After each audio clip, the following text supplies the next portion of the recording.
Évangile selon Jean. Chapitre 1. Au commencement était la parole, et la parole était avec Dieu, et la parole était Dieu. Elle était au commencement avec Dieu. Toutes choses ont été faites par elle, et rien de ce qui a été fait n'a été fait sans elle. En elle était la vie, et la vie était la lumière des hommes. La lumière luit dans les ténèbres, et les ténèbres ne l'ont point reçue. Il y eut un homme envoyé de Dieu, son nom était Jean. Il vint pour servir de témoin, pour rendre témoignage à la lumière, afin que tous crussent par lui. Il n'était pas la lumière, mais il parut pour rendre témoignage à la lumière. Cette lumière était la véritable lumière, qui, en venant dans le monde, éclaire tout homme. Elle était dans le monde, et le monde a été fait par elle, et le monde ne l'a point connue. Elle est venue chez les siens, et les siens ne l'ont point reçue. Mais à tous ceux qui l'ont reçue, à ceux qui croient en son nom, elle a donné le pouvoir de devenir enfants de Dieu, lesquels sont nés, non du sang, ni de la volonté de la chair, ni de la volonté de l'homme, mais de Dieu. Et la parole a été faite chair, et elle a habité parmi nous, pleine de grâce et de vérité, et nous avons contemplé sa gloire, une gloire comme la gloire du Fils unique venu du Père. Jean lui a rendu témoignage, et s'est écrié, « C'est celui dont j'ai dit, celui qui vient après moi m'a précédé, car il était avant moi. » Et nous avons tous reçu de sa plénitude, et grâce pour grâce, car la loi a été donnée par Moïse, la grâce et la vérité sont venues par Jésus-Christ. Personne n'a jamais vu Dieu, le Fils unique, qui est dans le sein du Père, et celui qui l'a fait connaître. Voici le témoignage de Jean, lorsque les Juifs envoyèrent de Jérusalem des sacrificateurs et des Lévites, pour lui demander, « Toi, qui es-tu » Il déclara, et ne le nia point, il déclara qu'il n'était pas le Christ. Et ils lui demandèrent, « Quoi donc? Es-tu Élie » Et il dit, « Je ne le suis point. » « Es-tu le prophète » Et il répondit, « Non. » Ils lui dirent alors, « Qui es-tu » afin que nous donnions une réponse à ceux qui nous ont envoyés. « Que dis-tu de toi-même » Moi, dit-il, je suis la voix de celui qui crie dans le désert, « Aplanissez le chemin du Seigneur » comme a dit Ésaïe, le prophète. Ceux qui avaient été envoyés étaient des pharisiens. Ils lui firent encore cette question, « Pourquoi donc baptises-tu, si tu n'es pas le Christ, ni Élie, ni le prophète » Jean leur répondit, « Moi, je baptise d'eau, mais au milieu de vous il y a quelqu'un que vous ne connaissez pas, qui vient après moi. Je ne suis pas digne de délier la courroie de ses souliers. » Ces choses se passèrent à Béthanie, au-delà du Jourdain, où Jean baptisait. Le lendemain, il vit Jésus venant à lui, et il dit, « Voici l'agneau de Dieu, qui ôte le péché du monde. » C'est celui dont j'ai dit, « Après moi vient un homme qui m'a précédé, car il était avant moi. » Je ne le connaissais pas, mais c'est afin qu'il fût manifesté à Israël, que je suis venu baptiser d'eau. Jean rendit ce témoignage, « J'ai vu l'Esprit descendre du ciel, comme une colombe et s'arrêter sur lui. Je ne le connaissais pas, mais celui qui m'a envoyé baptiser d'eau, celui-là m'a dit, « Celui sur qui tu verras l'Esprit descendre et s'arrêter, c'est celui qui baptise du Saint-Esprit. » Et j'ai vu, et j'ai rendu témoignage, qu'il est le Fils de Dieu.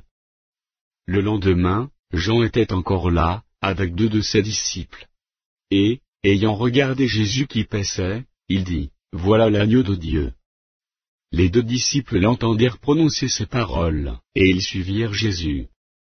Jésus se retourna, et voyant qu'ils le suivaient, il leur dit, « Que cherchez-vous » Ils lui répondirent, « Rabbi, ce qui signifie maître, où demeures-tu » Venez, leur dit-il, et voyez. Ils allèrent, et ils virent où il demeurait, et ils restèrent auprès de lui ce jour-là. C'était environ la 10e heure. André, frère de Simon-Pierre, était l'un des 2 qui avait entendu les paroles de Jean, et qui avait suivi Jésus. Ce fut lui qui rencontra le premier son frère Simon, et il lui dit, « Nous avons trouvé le Messie, ce qui signifie Christ. » Et il le conduisit vers Jésus. Jésus, l'ayant regardé, dit, « Tu es Simon, fils de Jonas, tu seras appelé Cépha, ce qui signifie Pierre. Le lendemain, Jésus voulut se rendre en Galilée, et il rencontra Philippe. Il lui dit, suis-moi. Philippe était de Bethsaïda, de la ville d'André et de Pierre. Philippe rencontra Nathanaël, et lui dit, nous avons trouvé celui de qui Moïse a écrit dans la loi, et dont les prophètes ont parlé, Jésus de Nazareth, fils de Joseph. Nathanaël lui dit, peut-il venir de Nazareth quelque chose de bon? Philippe lui répondit, viens, et vois. Jésus, voyant venir à lui Nathanaël, dit de lui, voici vraiment un Israélite, dans lequel il n'y a point de fraude. D'où me connais-tu? Lui dit Nathanaël. Jésus lui répondit, avant que Philippe t'appelât, quand tu étais sous le figuier, je t'ai vu. Nathanaël répondit et lui dit, Rabbi, tu es le Fils de Dieu, tu es le roi d'Israël. Jésus lui répondit, parce que je t'ai dit que je t'ai vu sous le figuier, tu crois, tu verras de plus grandes choses que celles-ci. Et il lui dit, en vérité, vous verrez désormais le ciel ouvert et les anges de Dieu monter et descendre sur le Fils de l'homme. Jean. Chapitre 2. 3 jours après, il y eut des noces à Cana en Galilée. La mère de Jésus était là, et Jésus fut aussi invité aux noces avec ses disciples. Le vin ayant manqué, la mère de Jésus lui dit, ils n'ont plus de vin. Jésus lui répondit, Femme, qu'y a-t-il entre moi et toi? Mon heure n'est pas encore venue. Sa mère dit au serviteur, faites ce qu'il vous dira. Or, il y avait là 6 vases de pierre, destinés aux purifications des Juifs, et contenant chacun 2 ou 3 mesures. Jésus leur dit, remplissez d'eau ces vases. Et ils les remplirent jusqu'au bord. Puisez maintenant, leur dit-il, et portez-en à l'ordonnateur du repas. Et ils en portèrent. Quand l'ordonnateur du repas eut goûté le change en vin, ne sachant d'où venait ce vin, tandis que les serviteurs, qui avaient puisé l'eau, le savaient bien, il appela l'époux, et lui dit, tout homme sert d'abord le bon vin, puis le moins bon après qu'on s'est enivré. Toi, tu as gardé le bon vin jusqu'à présent. Tel fut, à Cana en Galilée, le premier des miracles que fit Jésus. Il manifesta sa gloire, et ses disciples crurent en lui. Après cela, il descendit à Capernaum, avec sa mère, ses frères et ses disciples, et ils n'y demeurèrent que peu de jours. La Pâque des Juifs était proche, et Jésus monta à Jérusalem. Il trouva dans le temple les vendeurs de bœufs, de brebis et de pigeons, et les changeurs assis. Ayant fait un fouet avec des cordes, il les chassa tous du temple, ainsi que les brebis et les bœufs, il dispersa la monnaie des changeurs, et renversa les tables. Et il dit aux vendeurs de pigeons, ôtez cela d'ici, ne faites pas de la maison de mon Père une maison de trafic. Ses disciples se souvinrent qu'il est écrit, le zèle de ta maison me dévore. Les Juifs, prenant la parole, lui dirent, quel miracle nous montres-tu, pour agir de la sorte? Jésus leur répondit, détruisez ce temple, et en 3 jours je le relèverai. Les Juifs dirent, il a fallu 46 ans pour bâtir ce temple, et toi, en 3 jours tu le relèveras. Mais il parlait du temple de son corps. C'est pourquoi, lorsqu'il fut ressuscité des morts, ses disciples se souvinrent qu'il avait dit cela, et ils crurent à l'Écriture, et à la parole que Jésus avait dite. Pendant que Jésus était à Jérusalem, à la fête de Pâques, plusieurs crurent en son nom, voyant les miracles qu'il faisait. Mais Jésus ne se fiait point à eux, parce qu'ils les connaissaient tous, et parce qu'il n'avait pas besoin qu'on lui rendît témoignage d'aucun homme, car il savait lui-même ce qui était dans l'homme. Jean. Chapitre 3. Mais il y eut un homme d'entre les pharisiens, nommé Nicodème, un chef des Juifs, qui vint, lui, auprès de Jésus, de nuit, et lui dit, Rabbi, nous savons que tu es un docteur venu de Dieu, car personne ne peut faire ces miracles que tu fais, si Dieu n'est avec lui. Jésus lui répondit, en vérité, je te le dis, si un homme ne naît de nouveau, il ne peut voir le royaume de Dieu. Nicodème lui dit, Comment un homme peut-il naître quand il est vieux? Peut-il rentrer dans le sein de sa mère et naître? Jésus répondit, en vérité, je te le dis, si un homme ne naît d'eau et d'esprit, il ne peut entrer dans le royaume de Dieu. Ce qui est né de la chair est chair, et ce qui est né de l'esprit est esprit. Ne t'étonne pas que je t'ai dit, il faut que vous naissiez de nouveau. Le vent souffle où il veut, et tu en entends le bruit, mais tu ne sais d'où il vient, ni où il va. Il en est ainsi de tout homme, qui est né de l'esprit. Nicodème lui dit, comment cela peut-il se faire? Jésus lui répondit, tu es le docteur d'Israël, et tu ne sais pas ces choses. En vérité, je te le dis, nous disons ce que nous savons, et nous rendons témoignage de ce que nous avons vu, et vous ne recevez pas notre témoignage. Si vous ne croyez pas quand je vous ai parlé des choses terrestres, comment croirez-vous quand je vous parlerai des choses célestes? Personne n'est monté au ciel, et si ce n'est celui qui est descendu du ciel, le Fils de l'homme qui est dans le ciel. Et comme Moïse éleva le serpent dans le désert, il faut de même que le Fils de l'homme soit élevé, afin que quiconque croit en lui ait la vie éternelle. Car Dieu a tant aimé le monde, qu'il a donné son Fils unique, afin que quiconque croit en lui ne périsse point, mais qu'il ait la vie éternelle. Dieu, en effet, n'a pas envoyé son Fils dans le monde pour qu'il juge le monde, mais pour que le monde soit sauvé par lui. Celui qui croit en lui n'est point jugé, mais celui qui ne croit pas est déjà jugé, parce qu'il n'a pas cru au nom du Fils unique de Dieu. Et ce jugement c'est que, la lumière étant venue dans le monde, les hommes ont préféré les ténèbres à la lumière, parce que leurs œuvres étaient mauvaises. Car quiconque fait le mal est la lumière, et ne vient point à la lumière, de peur que ses œuvres ne soient dévoilées. Mais celui qui agit selon la vérité vient à la lumière, afin que ses œuvres soient manifestées, parce qu'elles sont faites en Dieu. Après cela, Jésus, accompagné de ses disciples, se rendit dans la terre de Judée et là il demeurait avec eux, et il baptisait. Jean aussi baptisa à Énon, près de Salim, parce qu'il y avait là beaucoup d'eau, et on y venait pour être baptisé. Car Jean n'avait pas encore été mis en prison. Or, il s'éleva de la part des disciples de Jean une dispute, avec un juif touchant la purification.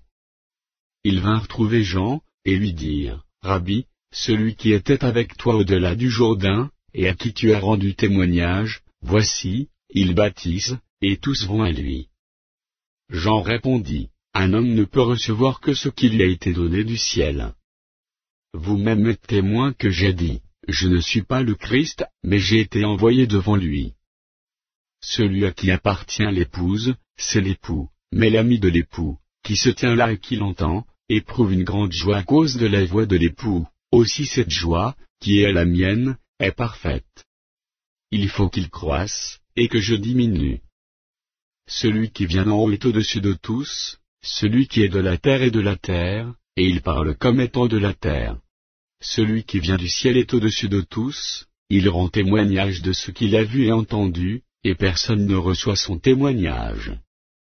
Celui qui a reçu son témoignage, a certifié que Dieu est vrai, car celui que Dieu a envoyé dit les paroles de Dieu, parce que Dieu ne lui donne pas l'esprit avec mesure. Le Père aime le Fils, et il a remis toute chose entre ses mains. Celui qui croit au Fils a la vie éternelle, celui qui ne croit pas au Fils ne verra point la vie, mais la colère de Dieu demeure sur lui. Jean. Chapitre 4. Le Seigneur sut que les pharisiens avaient appris qu'il faisait et baptisait plus de disciples que Jean. Toutefois Jésus ne baptisait pas lui-même, mais c'étaient ses disciples. Alors il quitta la Judée, et retourna en Galilée. Comme il fallait qu'il passât par la Samarie, il arriva dans une ville de Samarie, nommée Sychar, près du champ que Jacob avait donné à Joseph, son fils. Là se trouvait le puits de Jacob. Jésus, fatigué du voyage, était assis au bord du puits. C'était environ la 6e heure. Une femme de Samarie vint puiser de l'eau. Jésus lui dit, « Donne-moi à boire. » Car ses disciples étaient allés à la ville pour acheter des vivres. La femme samaritaine lui dit, « comment toi, qui es juif, me demandes-tu à boire, à moi qui suis une femme samaritaine? Les Juifs, en effet, n'ont pas de relation avec les Samaritains. Jésus lui répondit, si tu connaissais le don de Dieu, et qui est celui qui te dit, donne-moi à boire. Tu lui aurais toi-même demandé à boire, et il t'aurait donné de l'eau vive. Seigneur, lui dit la femme, tu n'as rien pour puiser, et le puits est profond, d'où aurais-tu donc cette eau vive? Es-tu plus grand que notre père Jacob, qui nous a donné ce puits, et qui en a bu lui-même, ainsi que ses fils et ses troupeaux? Jésus lui répondit, quiconque boit de cette eau aura encore soif. Mais celui qui boira de l'eau, que je lui donnerai n'aura jamais soif, et l'eau que je lui donnerai deviendra en lui une source d'eau, qui jaillira jusque dans la vie éternelle. La femme lui dit, Seigneur, donne-moi cette eau, afin que je n'aie plus soif, et que je ne vienne plus puiser ici. Va, lui dit Jésus, appelle ton mari, et viens ici. La femme répondit, je n'ai point de mari. Jésus lui dit, tu as eu raison de dire, je n'ai point de mari. Car tu as eu 5 maris, et celui que tu as, maintenant n'est pas ton mari. En cela tu as dit vrai. Seigneur, lui dit la femme, je vois que tu es prophète. Nos pères ont adoré sur cette montagne, et vous dites, vous, que le lieu où il faut adorer est à Jérusalem. Femme, lui dit Jésus, crois-moi, l'heure vient où ce ne sera, ni sur cette montagne ni à Jérusalem, que vous adorez le Père. Vous adorez ce que vous ne connaissez pas, nous adorons ce que nous connaissons, car le salut vient des Juifs. Mais l'heure vient, et elle est déjà venue, où les vrais adorateurs adoreront le Père en esprit et en vérité, car ce sont là les adorateurs que le Père demande. Dieu est esprit, et il faut que ceux qui l'adorent en esprit et en vérité. La femme lui dit, je sais que le Messie doit venir, celui qu'on appelle Christ, quand il sera venu, il nous annoncera toutes choses. Jésus lui dit, je le suis, moi qui te parle. Là-dessus arrivèrent ses disciples, qui furent étonnés de ce qu'il parlait avec une femme. Toutefois aucun ne dit, que demandes-tu? Ou, de quoi parles-tu avec elle? Alors la femme, ayant laissé sa cruche, s'en alla dans la ville, et dit aux gens, venez voir un homme qui m'a dit tout ce que j'ai fait, ne serait-ce point le Christ? Ils sortirent de la ville, et ils vinrent vers lui. Pendant ce temps, les disciples le pressaient de manger, disant, Rabbi, mange. Mais il leur dit, j'ai à manger une nourriture, que vous ne connaissez pas.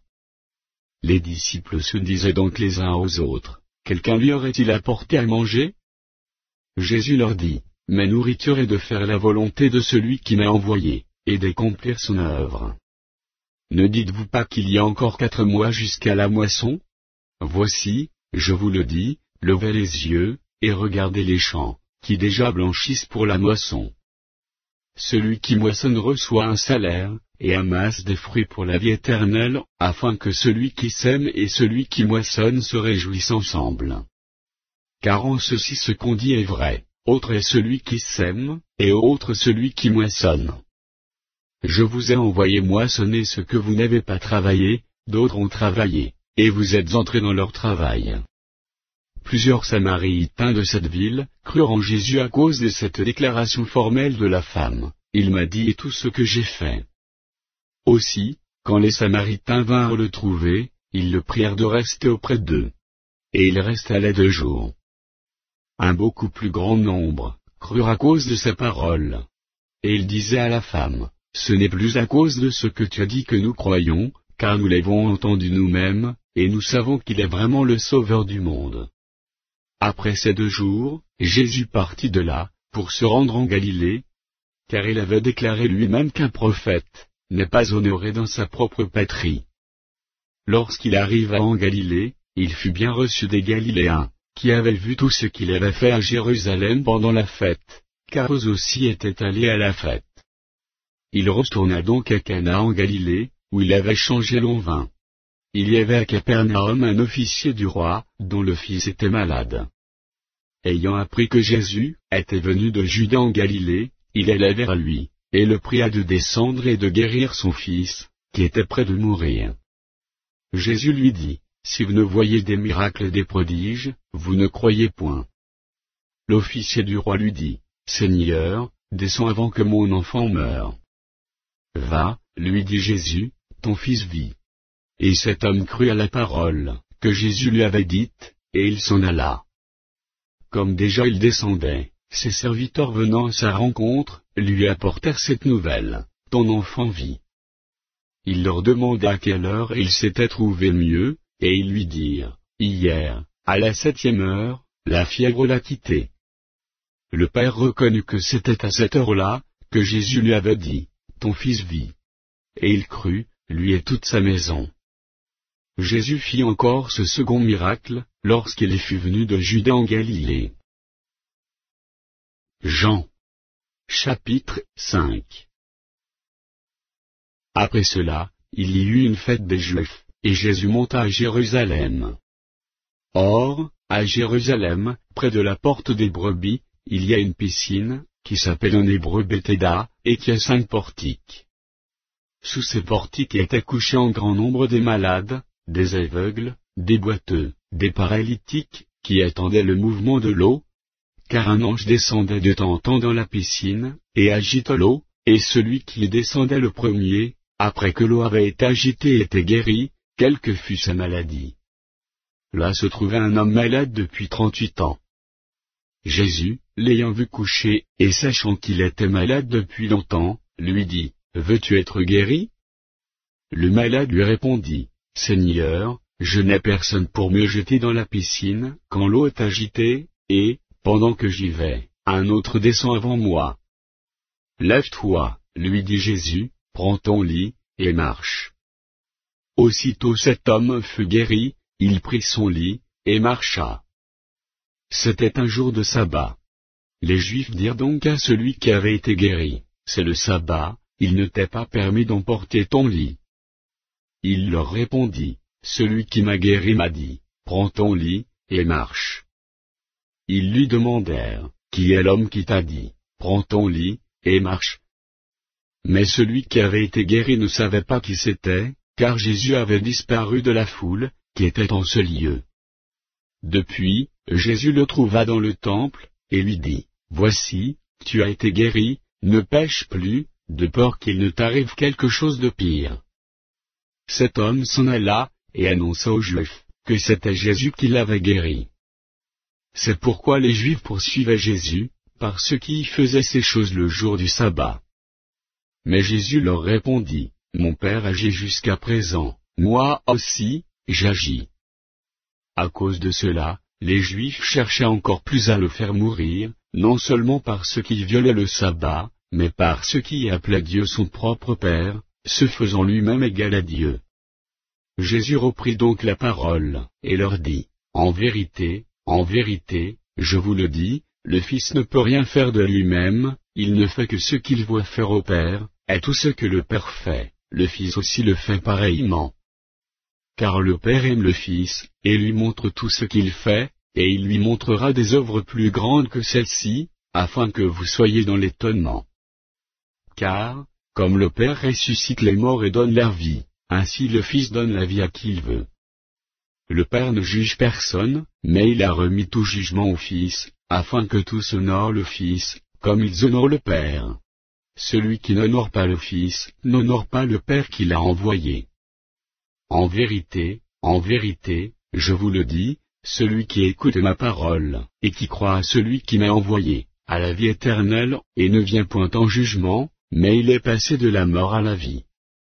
En vérité, je vous le dis, l'heure vient, et elle est déjà venue, où les morts entendront la voix du Fils de Dieu, et ceux qui l'auront entendu vivront.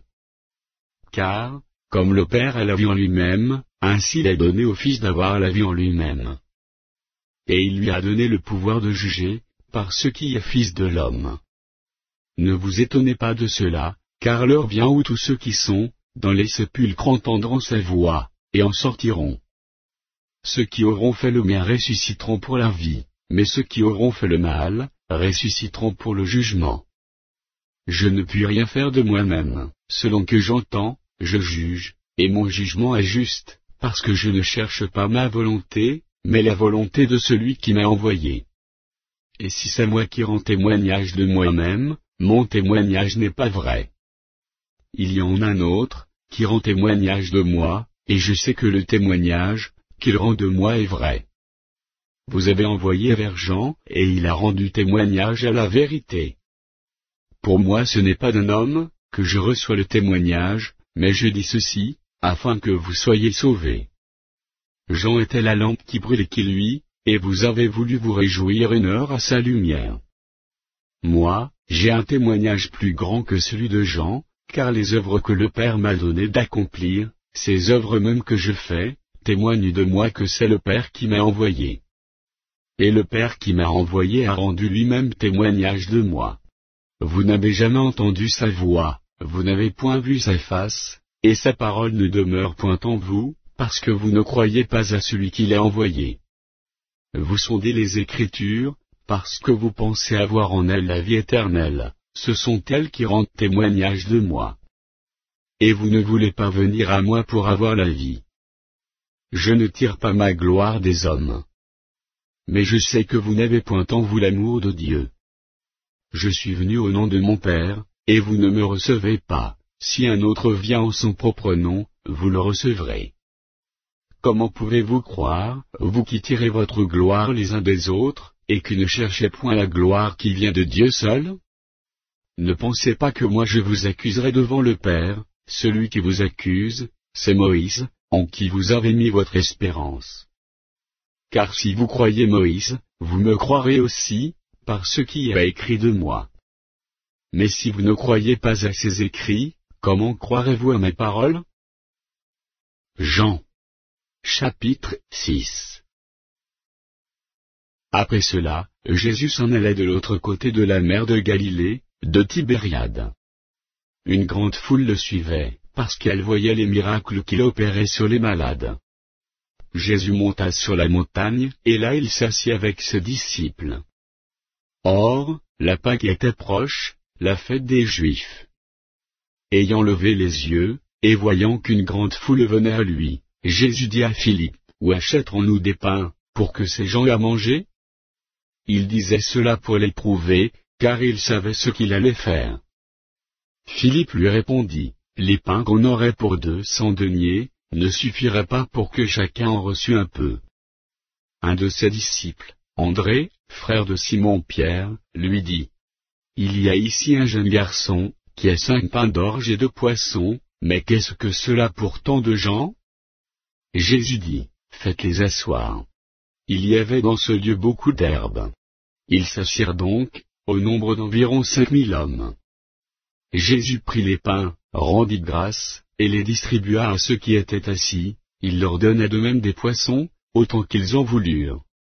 Lorsqu'ils furent rassasiés, il dit à ses disciples, ramassez les morceaux qui restent, afin que rien ne se perde.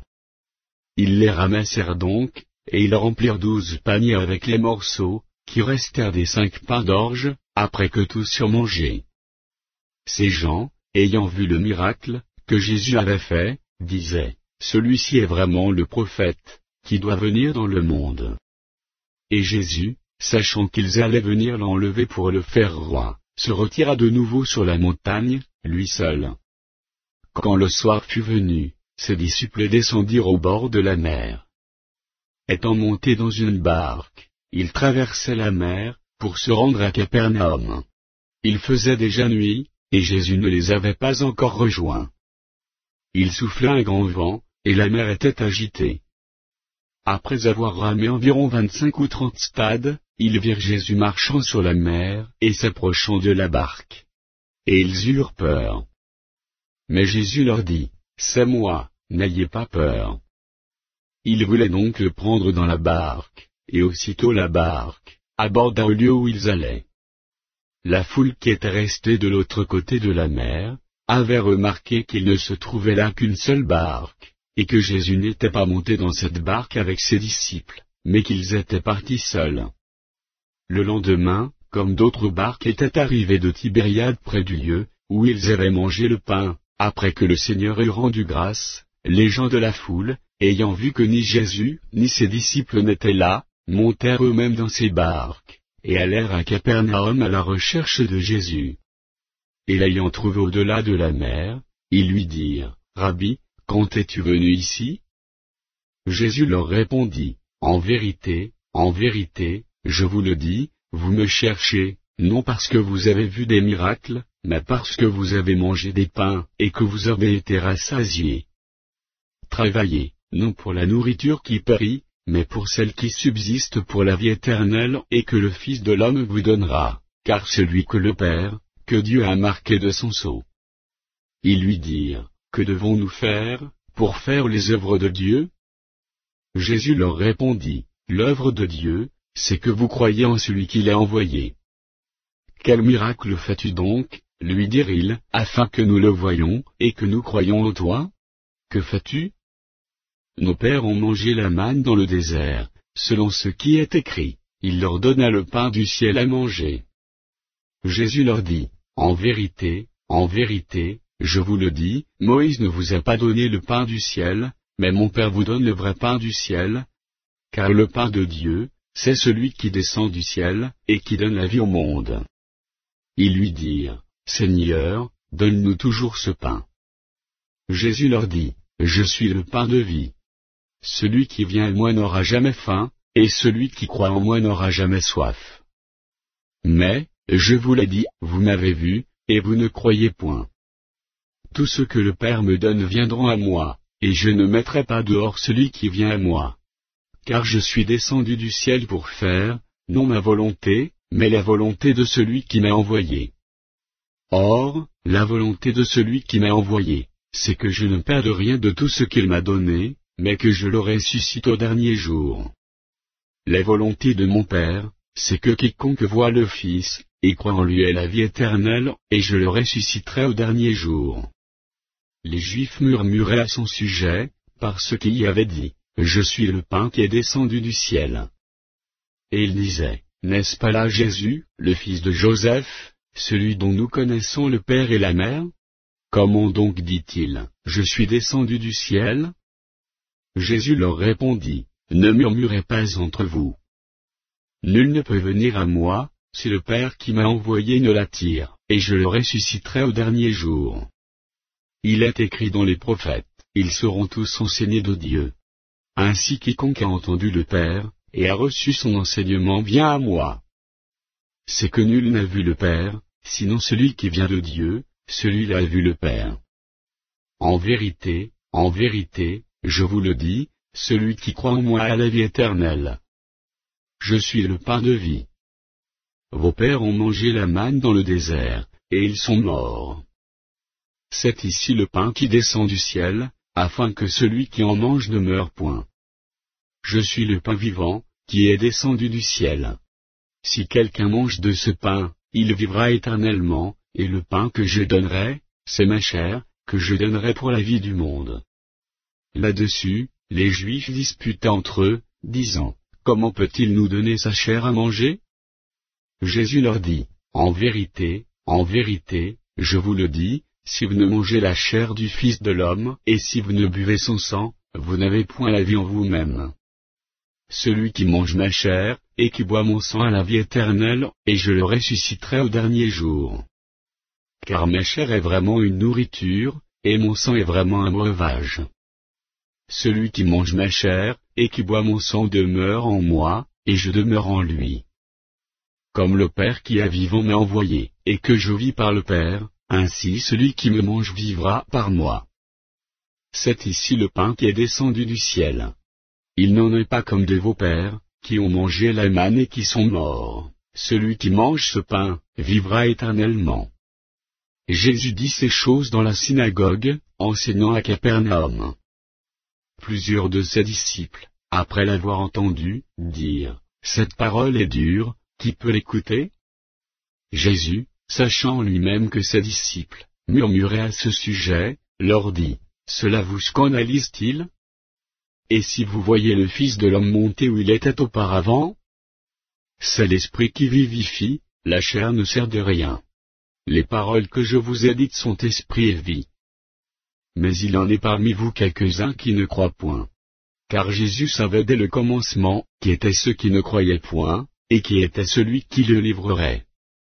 Et il ajouta, c'est pourquoi je vous ai dit que nul ne peut venir à moi, et si cela ne lui a été donné par le Père.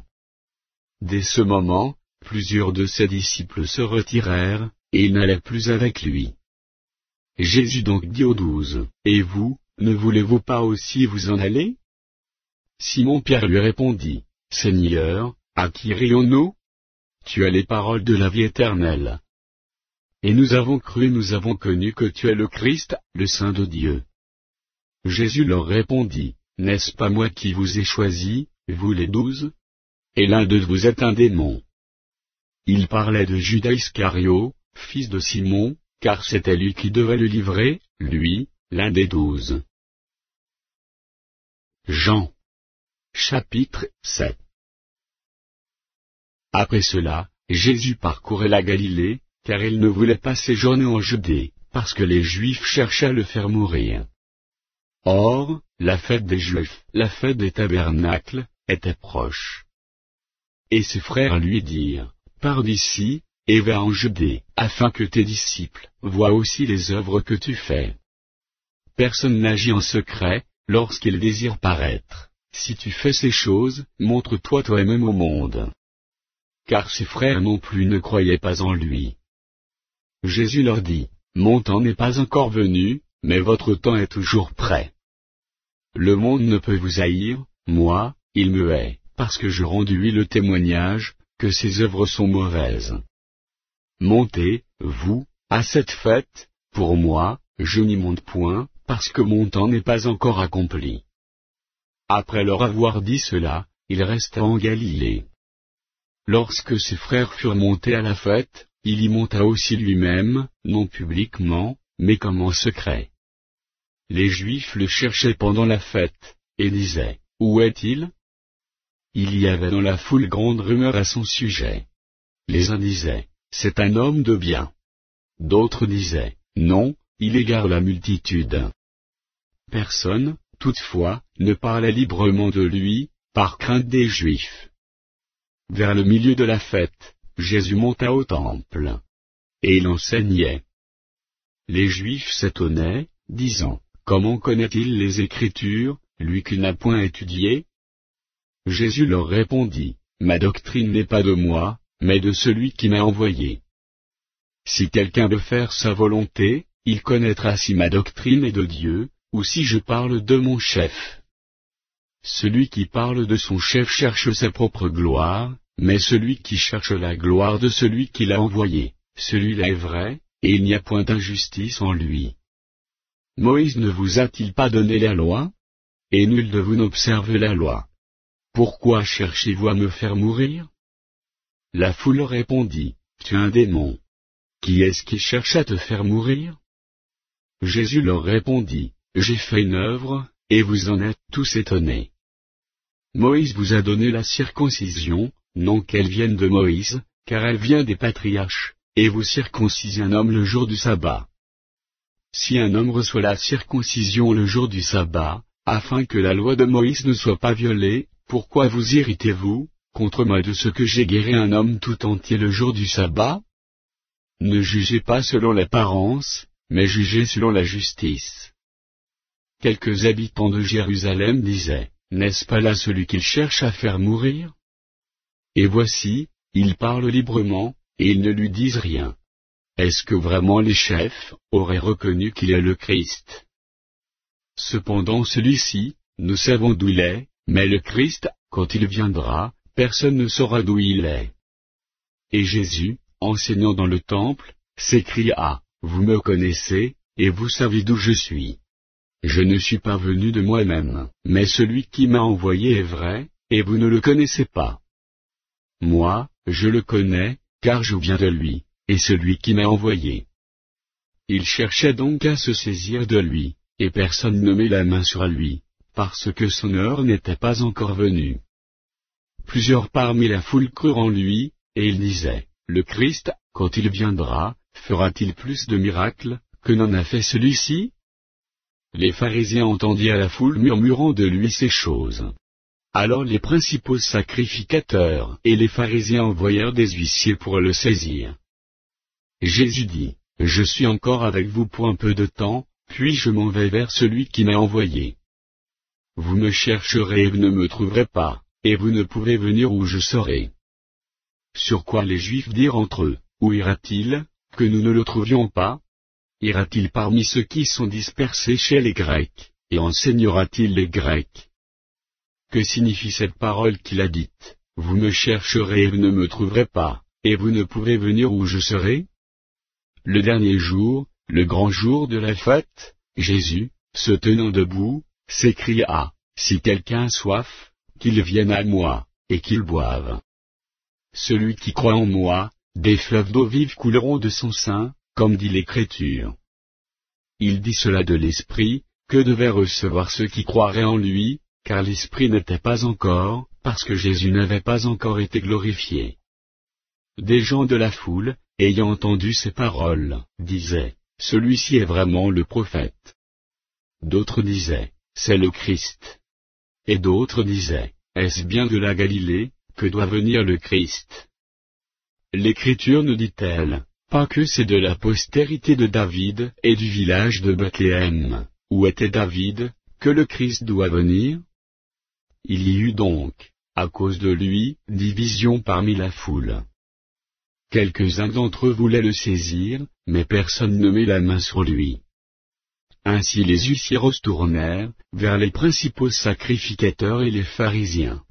Et ceux-ci leur dirent, « Pourquoi ne l'avez-vous pas amené ?» Les huissiers répondirent, « Jamais homme n'a parlé comme cet homme. » Les pharisiens leur répliquèrent, « Est-ce que vous aussi, vous avez été séduits? Y a-t-il quelqu'un des chefs, ou des pharisiens qui ait cru en lui?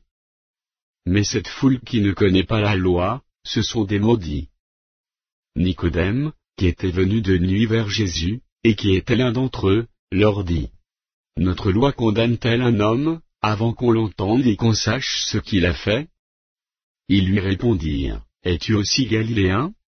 Examine, et tu verras que de la Galilée il ne sort point de prophète. » Et chacun s'en retourna dans sa maison. Jean.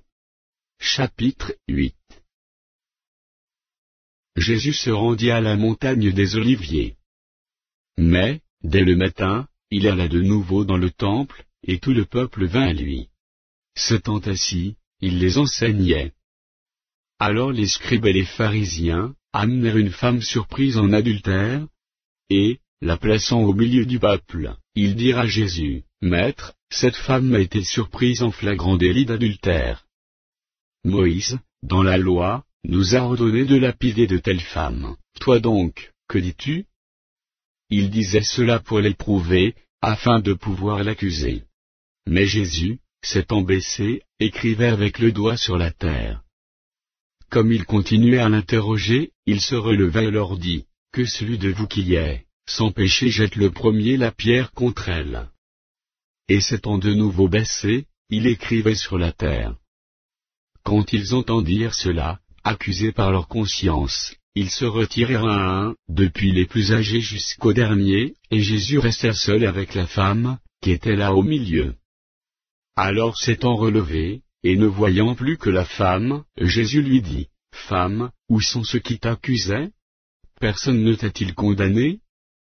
Elle répondit, « Non, Seigneur. » Et Jésus lui dit, « Je ne te condamne pas non plus, va, et ne pêche plus. » Jésus leur parla de nouveau, et dit, « Je suis la lumière du monde, celui qui me suit ne marchera pas dans les ténèbres, mais il aura la lumière de la vie. » Là-dessus, les pharisiens lui dirent, « Tu rends témoignage de toi-même, ton témoignage n'est pas vrai. » Jésus leur répondit, « Quoique je rende témoignage de moi-même, mon témoignage est vrai, car je sais d'où je suis venu et où je vais, mais vous, vous ne savez d'où je viens ni où je vais.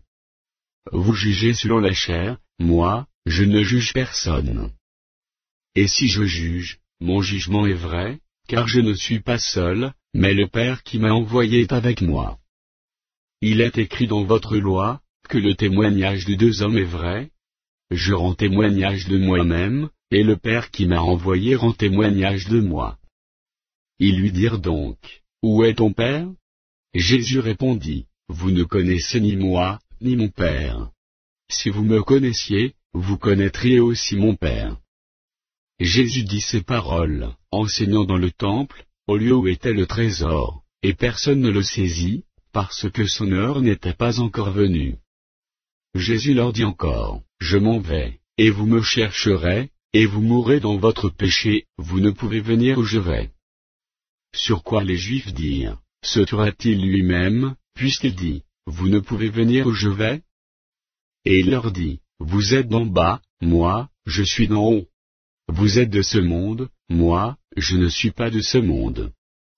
C'est pourquoi je vous ai dit que vous mourrez dans vos péchés, car si vous ne croyez pas ce que je suis, vous mourrez dans vos péchés. Qui es-tu? Lui dirent-ils. Jésus leur répondit, ce que je vous dis dès le commencement. J'ai beaucoup de choses à dire de vous et à juger en vous, mais celui qui m'a envoyé est vrai, et ce que j'ai entendu de lui, je le dis au monde. Ils ne comprirent point qu'il leur parlait du Père. Jésus donc leur dit, quand vous aurez élevé le Fils de l'homme, alors vous connaîtrez ce que je suis, et que je ne fais rien de moi-même, mais que je parle selon ce que le Père m'a enseigné. Celui qui m'a envoyé est avec moi, il ne m'a pas laissé seul, parce que je fais toujours ce qui lui est agréable. Comme Jésus parlait ainsi, plusieurs crurent en lui. Et il dit aux Juifs qui avaient cru en lui, si vous demeurez dans ma parole, vous êtes vraiment mes disciples. Vous connaîtrez la vérité, et la vérité vous affranchira. Ils lui répondirent, nous sommes la postérité d'Abraham, et nous ne fûmes jamais esclaves de personne, comment dis-tu, vous deviendrez libres? En vérité, je vous le dis, leur répliqua Jésus, quiconque se livre au péché est esclave du péché. Or, l'esclave ne demeure pas toujours dans la maison, le Fils y demeure toujours. Si donc le Fils vous affranchit, vous serez réellement libres. Je sais que vous êtes la postérité d'Abraham, mais vous cherchez à me faire mourir, parce que ma parole ne pénètre pas en vous. Je dis ce que j'ai vu chez mon Père, et vous, vous faites ce que vous avez entendu de la part de votre Père. Ils lui répondirent, notre Père, c'est Abraham. Jésus leur dit, si vous étiez enfants d'Abraham, vous feriez les œuvres d'Abraham. Mais maintenant vous cherchez à me faire mourir, moi qui vous ai dit la vérité, que j'ai entendue de Dieu. Cela, Abraham ne l'a point fait. Vous faites les œuvres de votre Père. Ils lui dirent, nous ne sommes pas des enfants illégitimes, nous avons un seul Père, Dieu. Jésus leur dit, si Dieu était votre Père, vous m'aimeriez, car c'est de Dieu que je suis sorti et que je viens, je ne suis pas venu de moi-même, mais celui qui m'a envoyé. Pourquoi ne comprenez-vous pas mon langage? Parce que vous ne pouvez écouter ma parole. Vous avez pour père le diable, et vous voulez accomplir les désirs de votre père.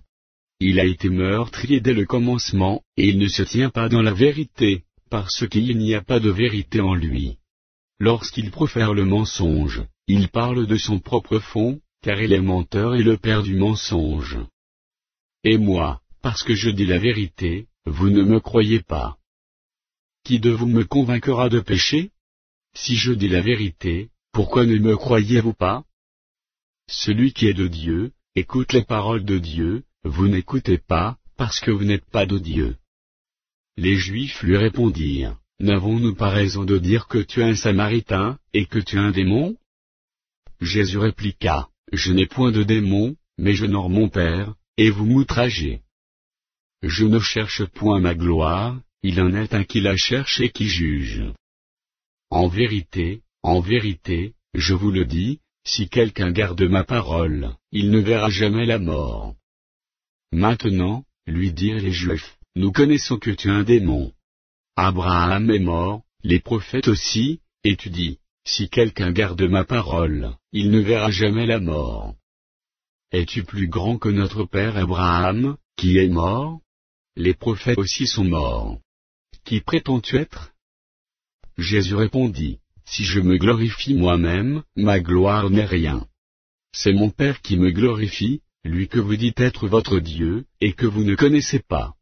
Pour moi, je le connais, et, si je disais que je ne le connais pas, je serais semblable à vous, un menteur.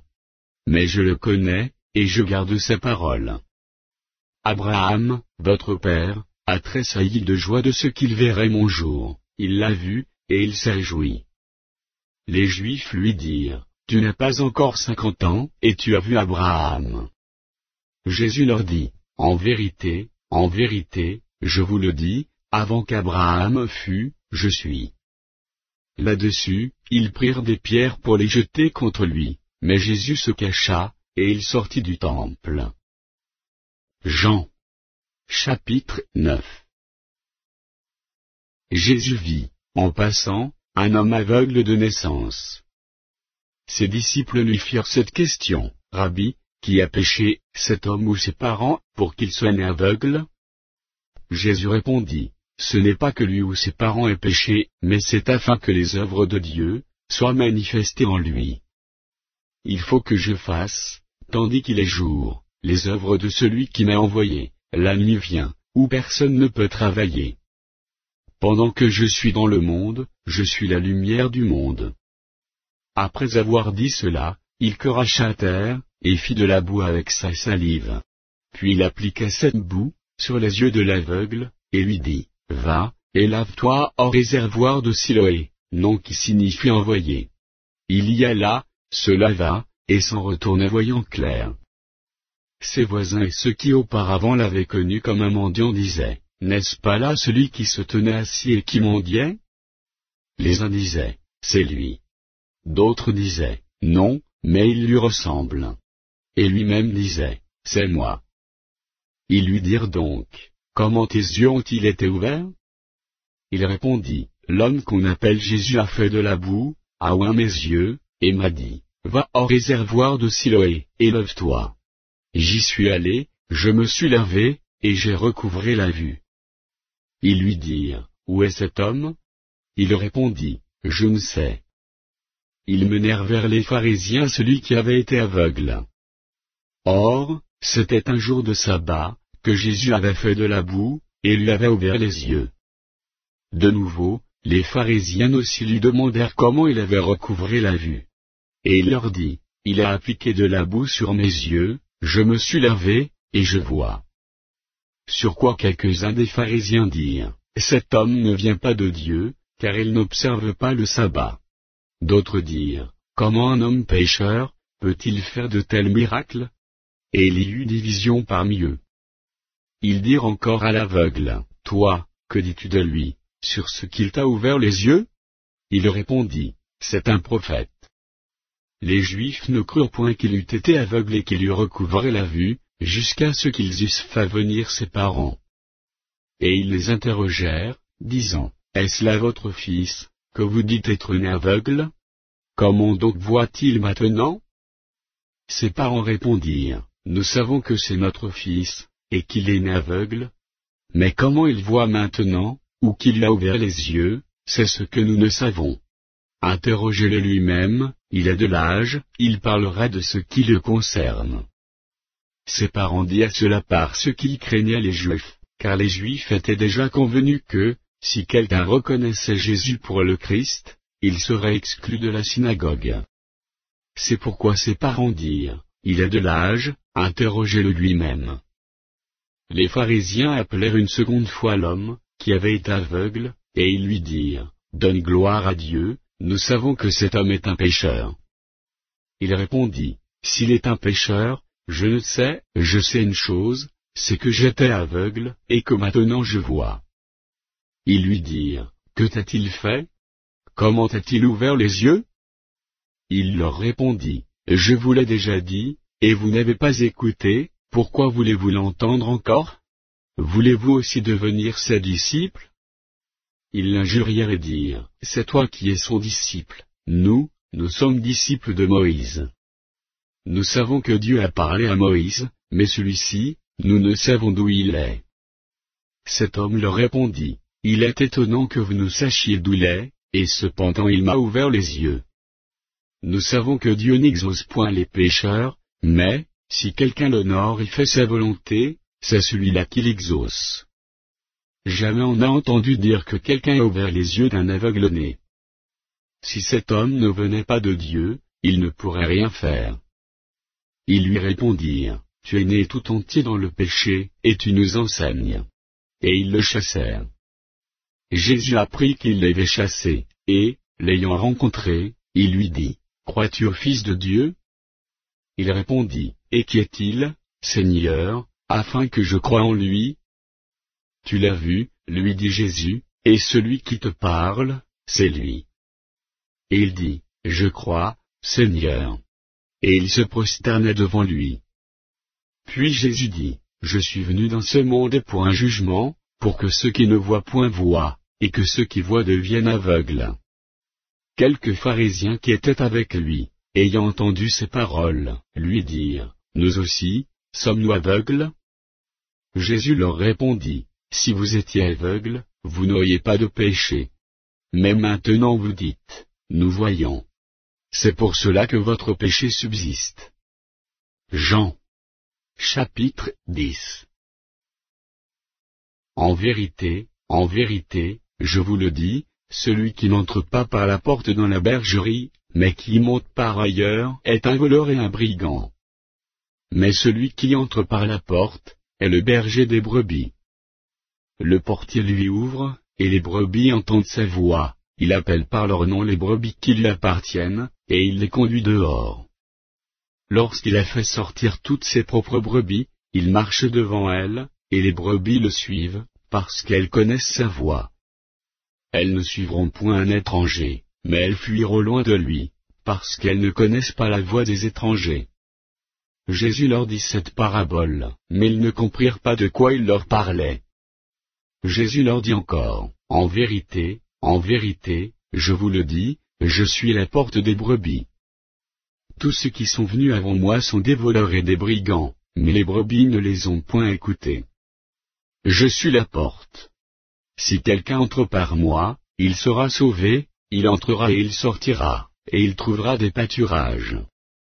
Le voleur ne vient que pour dérober, égorger et détruire. Moi, je suis venu afin que les brebis aient la vie, et qu'elles soient dans l'abondance. Je suis le bon berger. Le bon berger donne sa vie pour ses brebis. Mais le mercenaire, qui n'est pas le berger, et à qui n'appartiennent pas les brebis, voit venir le loup, abandonne les brebis, et prend la fuite, et le loup les ravit et les disperse. Le mercenaire s'enfuit, parce qu'il est mercenaire, et qu'il ne se met point en peine des brebis. Je suis le bon berger. Je connais mes brebis, et elles me connaissent, comme le Père me connaît comme je connais le Père, et je donne ma vie pour mes brebis. J'ai encore d'autres brebis, qui ne sont pas de cette bergerie, celles-là, il faut que je les amène, elles entendront ma voix, et il y aura un seul troupeau, un seul berger. Le Père m'aime, parce que je donne ma vie, afin de la reprendre. Personne ne me l'ôte, mais je la donne de moi-même, j'ai le pouvoir de la donner, et j'ai le pouvoir de la reprendre. Tel est l'ordre que j'ai reçu de mon Père. Il y eut de nouveau, à cause de ces paroles, division parmi les Juifs.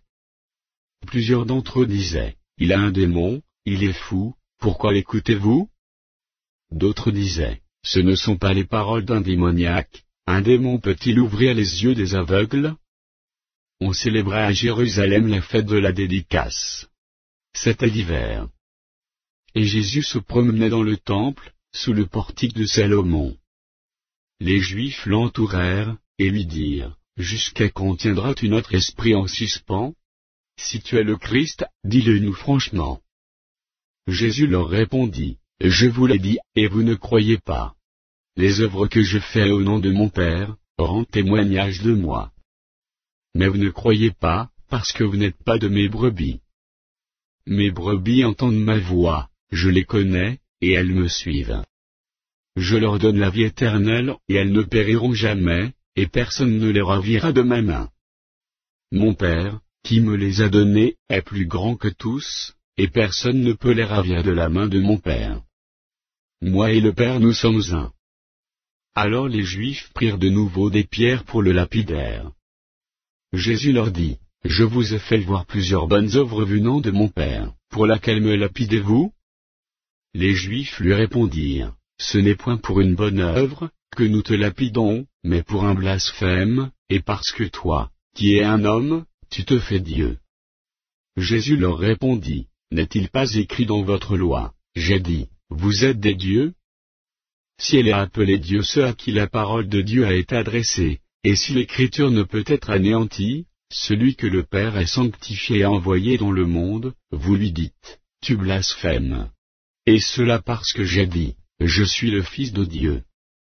Si je ne fais pas les œuvres de mon Père, ne me croyez pas. Mais si je les fais, quand même vous ne me croyez point, croyez à ces œuvres, afin que vous sachiez et reconnaissiez que le Père est en moi et que je suis dans le Père. Là-dessus, ils cherchèrent encore à le saisir, mais il s'échappa de leurs mains. Jésus s'en alla de nouveau au-delà du Jourdain, dans le lieu où Jean avait d'abord baptisé. Et il y demeura. Beaucoup de gens vinrent à lui, et ils disaient, Jean n'a fait aucun miracle, mais tout ce que Jean a dit de cet homme était vrai. Et, dans ce lieu-là, plusieurs crurent en lui. Jean. Chapitre 11. Il y avait un homme malade, Lazare, de Béthanie, village de Marie et de Marthe, sa sœur. C'était cette Marie qui oignit de parfum le Seigneur, et qui lui essuya les pieds avec ses cheveux, et c'était son frère Lazare qui était malade.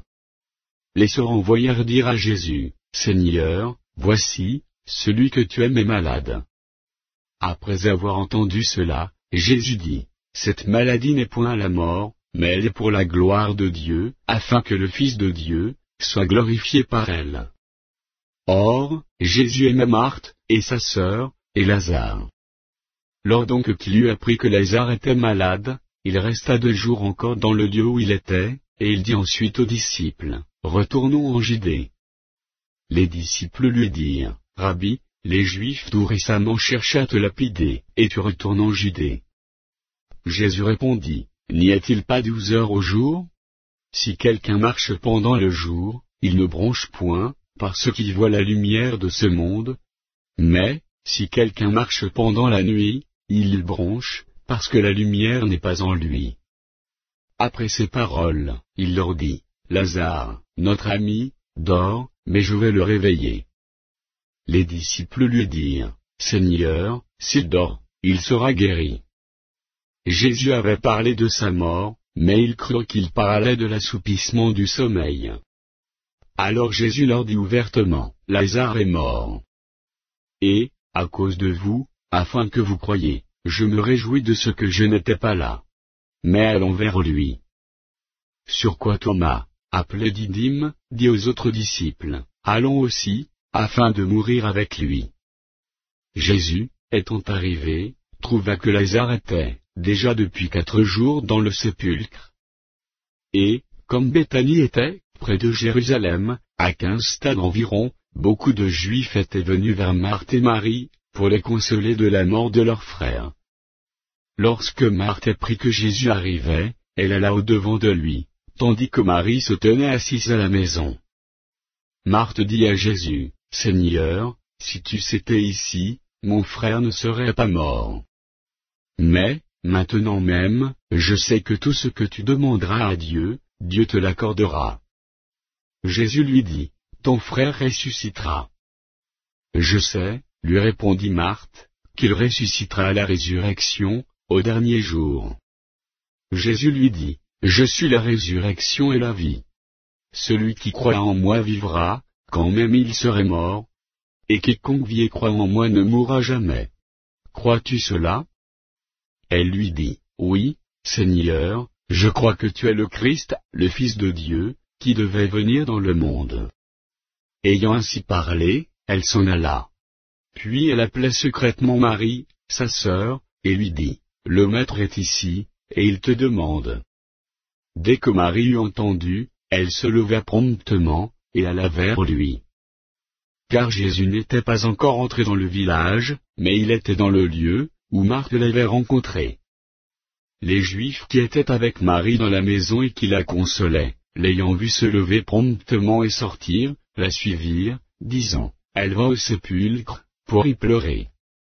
Lorsque Marie fut arrivée là où était Jésus, et qu'elle le vit, elle tomba à ses pieds, et lui dit, « Seigneur, si tu étais ici, mon frère ne serait pas mort. » Jésus, la voyant pleurer, elle et les Juifs qui étaient venus avec elle, frémit en son esprit, et fut tout ému.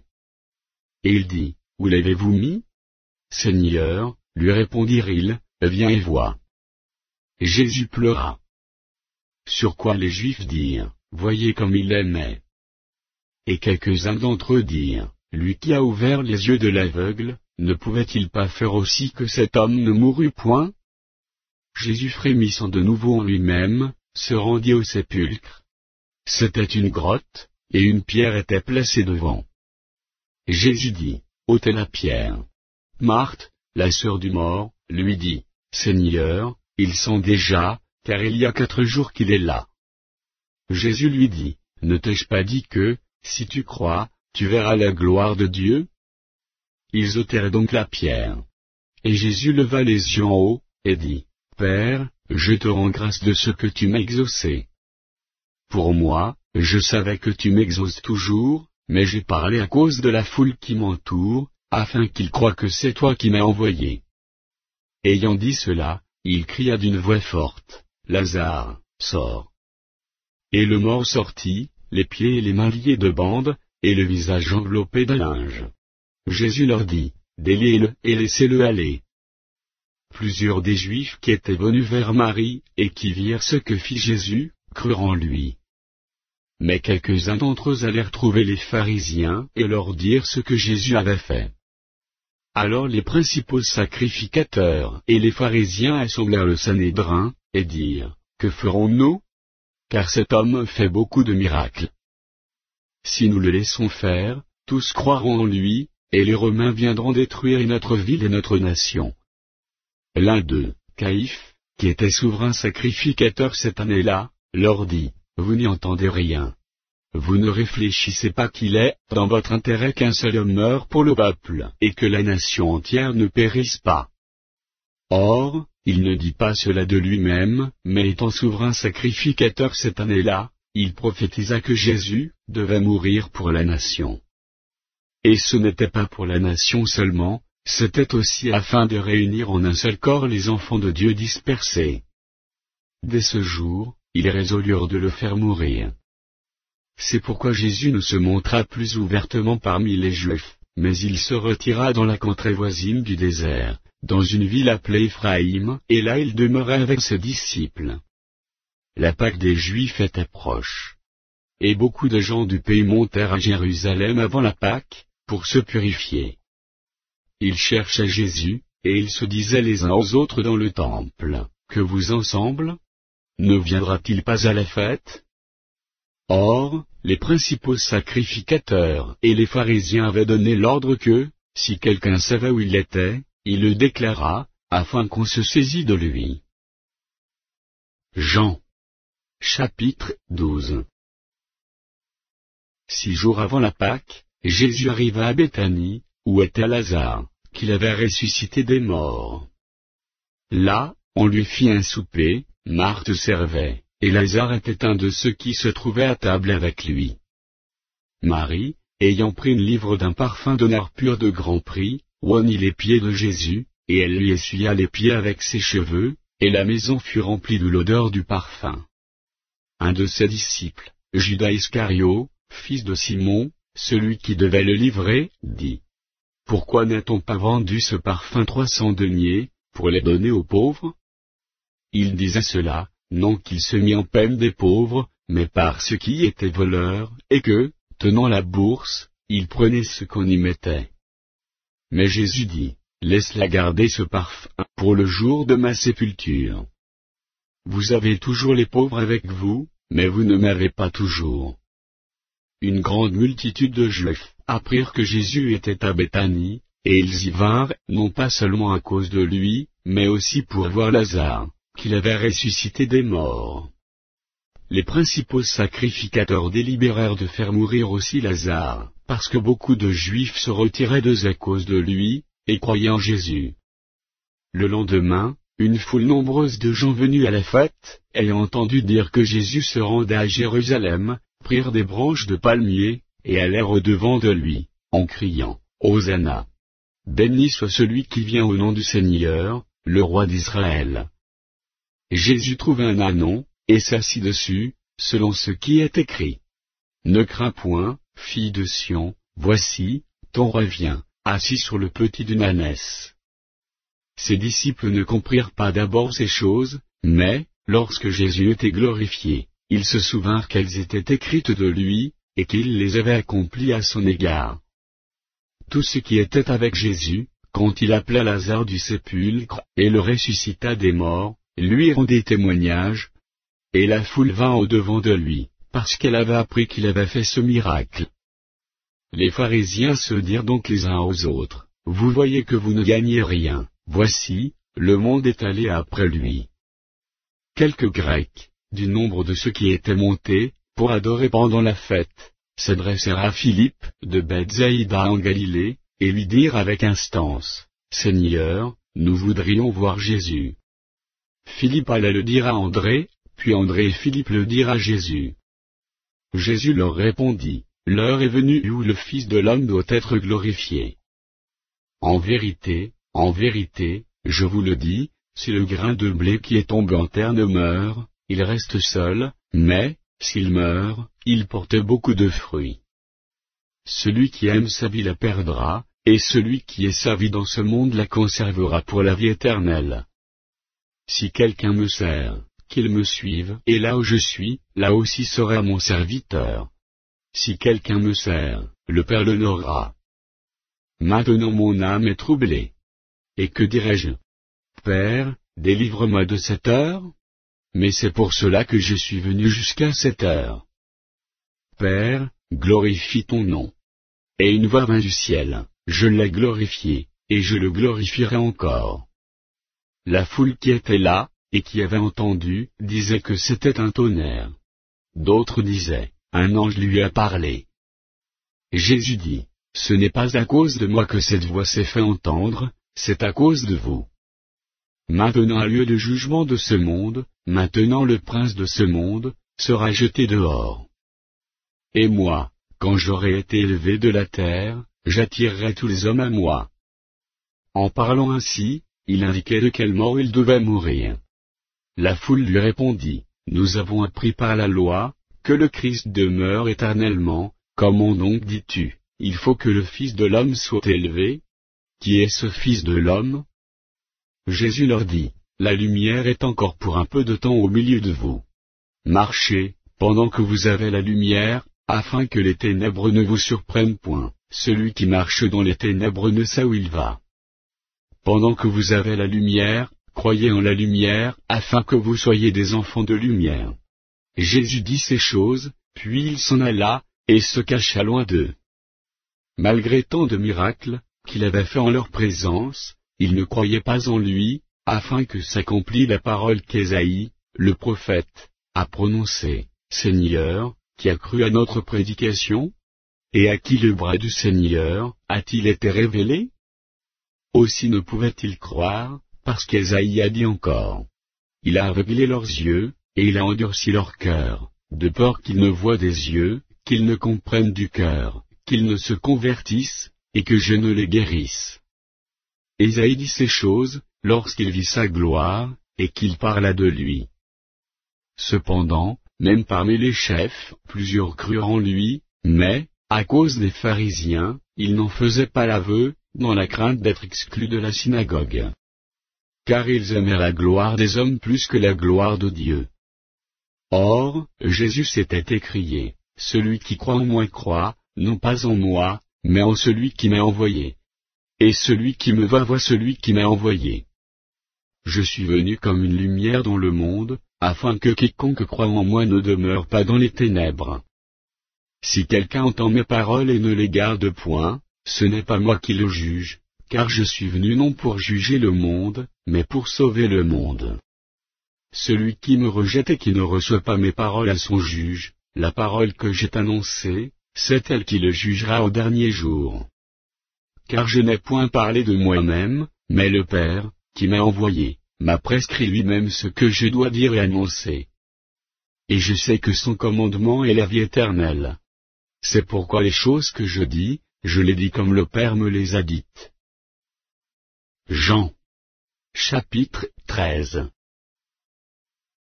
Avant la fête de Pâques, Jésus, sachant que son heure était venue de passer de ce monde au Père, et ayant aimé les siens qui étaient dans le monde, mit le comble à son amour pour eux. Pendant le souper, lorsque le diable avait déjà inspiré au cœur de Judas Iscario, fils de Simon, le dessein de le livrer, Jésus, qui savait que le Père avait remis toute chose entre ses mains, qu'il était venu de Dieu, et qu'il s'en allait à Dieu, se leva de table, ôta ses vêtements, et prit un linge, dont il se ceignit. Ensuite il versa de l'eau dans un bassin, et il se mit à laver les pieds des disciples, et à les essuyer avec le linge dont il était ceint. Il vint donc à Simon-Pierre, et Pierre lui dit, « Toi, Seigneur, tu me laves les pieds. » Jésus lui répondit, « Ce que je fais, tu ne le comprends pas maintenant, mais tu le comprendras bientôt. » Pierre lui dit, « Non, jamais tu ne me laveras les pieds. » Jésus lui répondit, « Si je ne te lave, tu n'auras point de part avec moi. » Simon-Pierre lui dit, « Seigneur, non seulement les pieds, mais encore les mains et la tête. » Jésus lui dit, « Celui qui est lavé n'a besoin que de se laver les pieds, pour être entièrement pur, et vous êtes purs, mais non pas tous. » Car il connaissait celui qui le livrait, c'est pourquoi il dit, « Vous n'êtes pas tous purs. » Après qu'il leur eut lavé les pieds, et qu'il eut pris ses vêtements, il se remit à table, et leur dit, « Comprenez-vous ce que je vous ai fait? Vous m'appelez Maître et Seigneur, et vous dites bien, car je le suis. Si donc je vous ai lavé les pieds, moi, le Seigneur et le Maître, vous devez aussi vous laver les pieds les uns aux autres, car je vous ai donné un exemple, afin que vous fassiez comme je vous ai fait. En vérité, je vous le dis, le serviteur n'est pas plus grand que son Seigneur, ni l'apôtre plus grand que celui qui l'a envoyé. Si vous savez ces choses, vous êtes heureux, pourvu que vous les pratiquiez. Ce n'est pas de vous tous que je parle, je connais ceux que j'ai choisis. Mais il faut que l'Écriture s'accomplisse. Celui qui mange avec moi le pain a levé son talon contre moi. Dès à présent je vous le dis, avant que la chose arrive, afin que, lorsqu'elle arrivera, vous croyez à ce que je suis. En vérité, je vous le dis, celui qui reçoit celui que j'aurai envoyé me reçoit, et celui qui me reçoit, reçoit celui qui m'a envoyé. » Ayant ainsi parlé, Jésus fut troublé en son esprit, et il dit expressément, « En vérité, je vous le dis, l'un de vous me livrera. » Les disciples se regardaient les uns les autres, ne sachant de qui il parlait. Un des disciples, celui que Jésus aimait, était couché sur le sein de Jésus. Simon-Pierre lui fit signe de demander qui était celui dont parlait Jésus. Et ce disciple, s'étant penché sur la poitrine de Jésus, lui dit, « Seigneur, qui est-ce » Jésus répondit, « C'est celui à qui je donnerai le morceau trempé. » Et, ayant trempé le morceau, il le donna à Judas, fils de Simon, l'Iscario. Dès que le morceau fut donné, Satan entra dans Judas. Jésus lui dit, « Ce que tu fais, fais-le promptement. » Mais aucun de ceux qui étaient à table ne comprit pourquoi il lui disait cela, car quelques-uns pensaient que, comme Judas avait la bourse, Jésus voulait lui dire, « Achète ce dont nous avons besoin pour la fête », ou qu'il lui commandait de donner quelque chose aux pauvres. Judas, ayant pris le morceau, se hâta de sortir. Il était nuit. Lorsque Judas fut sorti, Jésus dit, « Maintenant, le Fils de l'homme a été glorifié, et Dieu a été glorifié en lui. Si Dieu a été glorifié en lui, Dieu aussi le glorifiera en lui-même, et il le glorifiera bientôt. Mes petits enfants, je suis pour peu de temps encore avec vous. Vous me chercherez, et, comme j'ai dit aux Juifs, vous ne pouvez venir où je vais, je vous le dis aussi maintenant. Je vous donne un commandement nouveau, aimez-vous les uns les autres, comme je vous ai aimés, vous aussi, aimez-vous les uns les autres. À ceux-ci tous connaîtront que vous êtes mes disciples, si vous avez de l'amour les uns pour les autres. Simon-Pierre lui dit, Seigneur, où vas-tu? Jésus répondit, tu ne peux pas maintenant me suivre où je vais, mais tu me suivras plus tard. Seigneur, lui dit Pierre, pourquoi ne puis-je pas te suivre maintenant? Je donnerai ma vie pour toi. Jésus répondit, tu donneras ta vie pour moi. En vérité, je te le dis, le coq ne chantera pas que tu ne m'aies renié 3 fois. Jean. Chapitre 14. Que votre cœur ne se trouble point. Croyez en Dieu, et croyez en moi. Il y a plusieurs demeures dans la maison de mon Père. Et si cela n'était pas, je vous l'aurais dit. Je vais vous préparer une place. Et, lorsque je m'en serai allé, et que je vous aurai préparé une place, je reviendrai, et je vous prendrai avec moi, afin que là où je suis, vous y soyez aussi. Vous savez où je vais, et vous en savez le chemin. Thomas lui dit, Seigneur, nous ne savons où tu vas, comment pouvons-nous en savoir le chemin? Jésus lui dit, je suis le chemin, la vérité, et la vie. Nul ne vient au Père que par moi. Si vous me connaissiez, vous connaîtriez aussi mon Père. Et dès maintenant vous le connaissez, et vous l'avez vu. Philippe lui dit, Seigneur, montre-nous le Père, et cela nous suffit. Jésus lui dit, il y a si longtemps que je suis avec vous, et tu ne m'as pas connu, Philippe. Celui qui m'a vu a vu le Père, comment dis-tu, montre-nous le Père? Ne crois-tu pas que je suis dans le Père, et que le Père est en moi? Les paroles que je vous dis, je ne les dis pas de moi-même, et le Père qui demeure en moi, c'est lui qui fait les œuvres. Croyez-moi, je suis dans le Père, et le Père est en moi, croyez du moins à cause de ses œuvres. En vérité, je vous le dis, celui qui croit en moi fera aussi les œuvres que je fais, et il en fera de plus grandes, parce que je m'en vais au Père. Et tout ce que vous demanderez en mon nom, je le ferai, afin que le Père soit glorifié dans le Fils. Si vous demandez quelque chose en mon nom, je le ferai. Si vous m'aimez, gardez mes commandements. Et moi, je prierai le Père, et il vous donnera un autre consolateur, afin qu'il demeure éternellement avec vous, l'Esprit de vérité, que le monde ne peut recevoir, parce qu'il ne le voit point et ne le connaît point, mais vous, vous le connaissez, car il demeure avec vous, et il sera en vous. Je ne vous laisserai pas orphelin, je viendrai à vous. Encore un peu de temps, et le monde ne me verra plus, mais vous, vous me verrez, car je vis, et vous vivrez aussi. En ce jour-là, vous connaîtrez que je suis en mon Père, que vous êtes en moi, et que je suis en vous. Celui qui a mes commandements et qui les garde, c'est celui qui m'aime, et celui qui m'aime sera aimé de mon Père, je l'aimerai, et je me ferai connaître à lui. Jude, non pas l'Iscario, lui dit, Seigneur, d'où vient que tu te feras connaître à nous, et non au monde? Jésus lui répondit, si quelqu'un m'aime, il garderait ma parole, et mon Père l'aimera, nous viendrons à lui, et nous ferons notre demeure chez lui. Celui qui ne m'aime pas ne garde point mes paroles. Et la parole que vous entendez n'est pas de moi, mais du Père qui m'a envoyé. Je vous ai dit ces choses, pendant que je demeure avec vous. Mais le Consolateur, l'Esprit Saint, que le Père enverra en mon nom, vous enseignera toutes choses, et vous rappellera tout ce que je vous ai dit. Je vous laisse la paix, je vous donne ma paix. Je ne vous donne pas comme le monde donne. Que votre cœur ne se trouble point, et ne s'alarme point. Vous avez entendu que je vous ai dit, je m'en vais, et je reviens vers vous. Si vous m'aimiez, vous vous réjouiriez de ce que je veux au Père, car le Père est plus grand que moi. Et maintenant je vous ai dit ces choses avant qu'elles arrivent, afin que, lorsqu'elles arriveront, vous croyiez. Je ne parlerai plus guère avec vous, car le prince du monde vient. Il n'est rien en moi. Mais afin que le monde sache que j'aime le Père, et que j'agis selon l'ordre que le Père m'a donné, levez-vous, partons d'ici. Jean. Chapitre 15.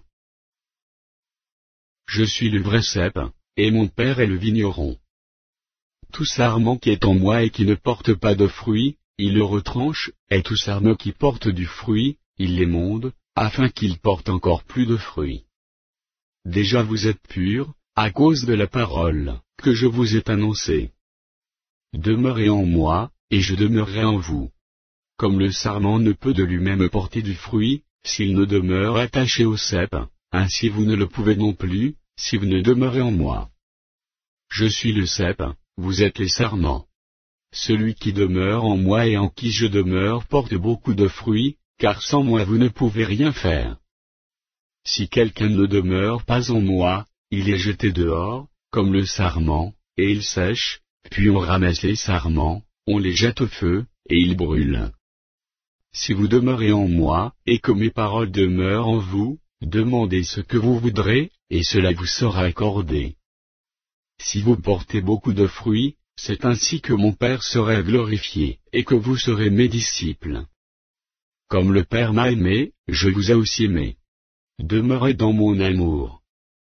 Si vous gardez mes commandements, vous demeurez dans mon amour, de même que j'ai gardé les commandements de mon Père, et que je demeure dans son amour. Je vous ai dit ces choses, afin que ma joie soit en vous, et que votre joie soit parfaite. C'est ici mon commandement, aimez-vous les uns les autres, comme je vous ai aimé.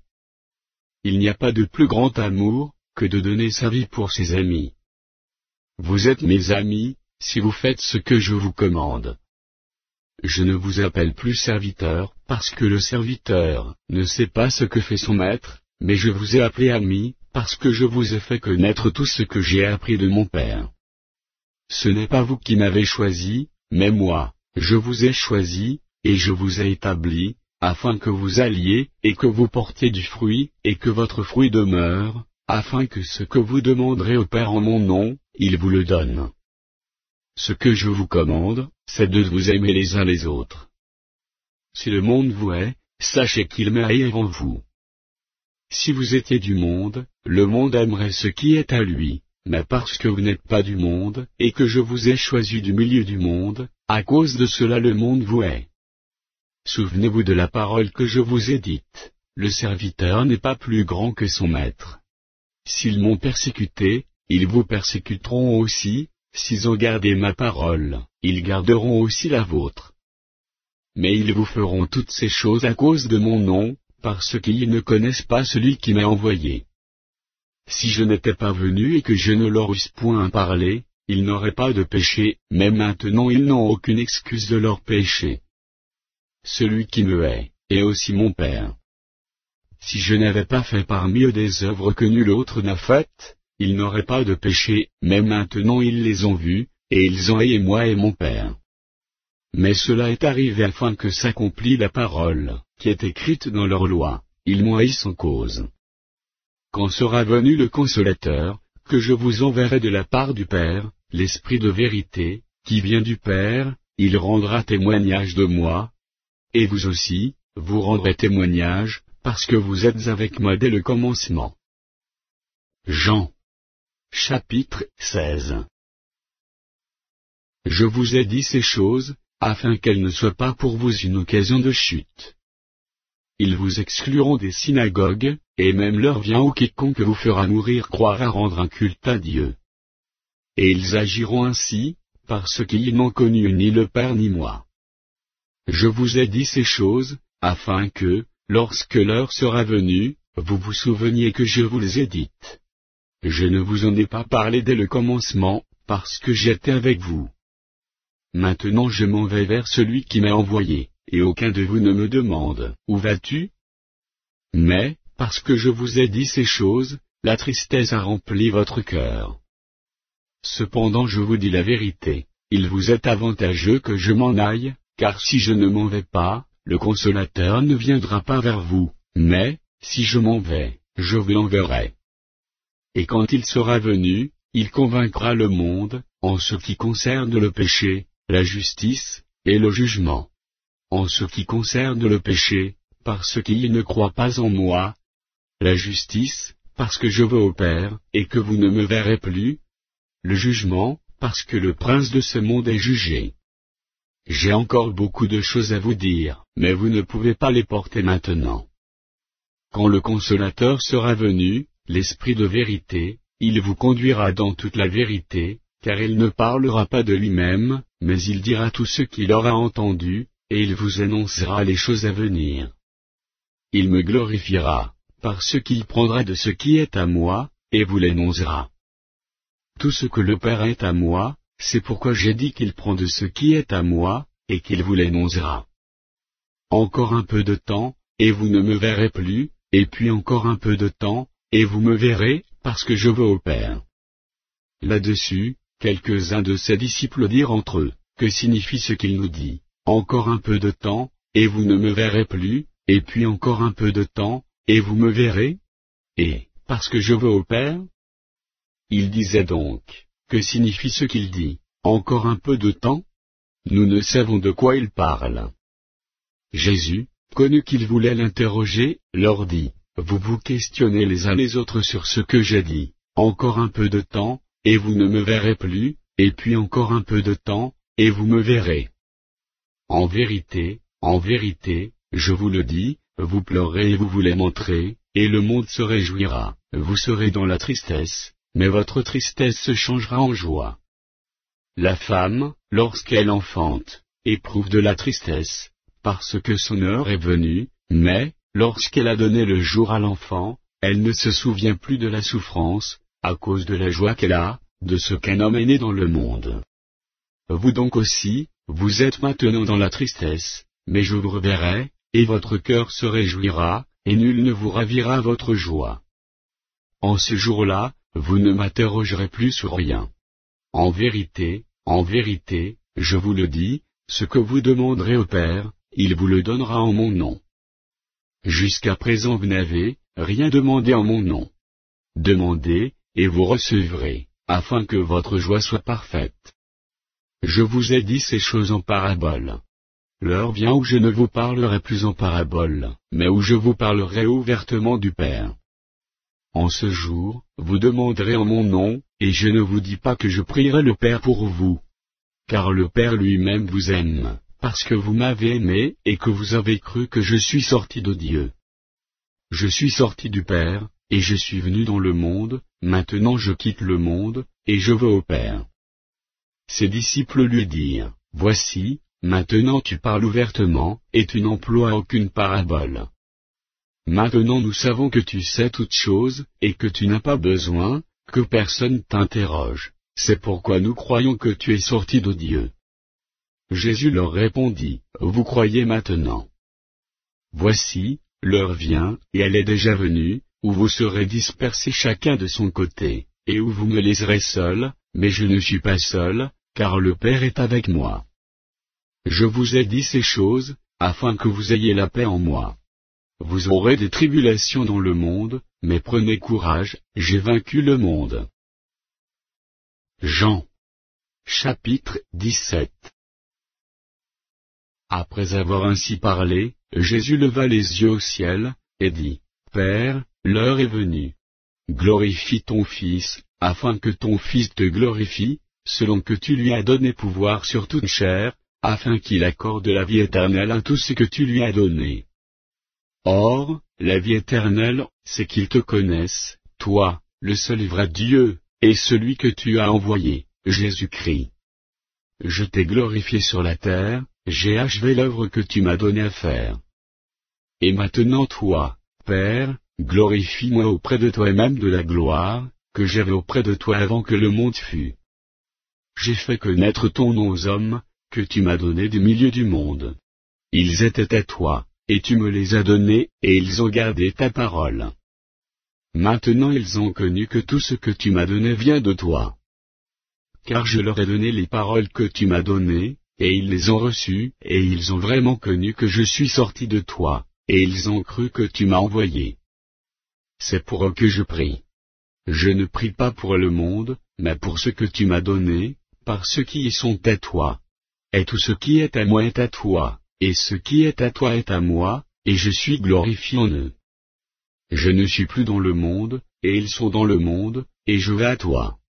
Père Saint, garde en ton nom ce que tu m'as donné, afin qu'ils soient un comme nous.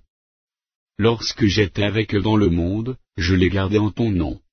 J'ai gardé ce que tu m'as donné, et aucun d'eux ne s'est perdu, sinon le fils de perdition, afin que l'écriture fût accomplie.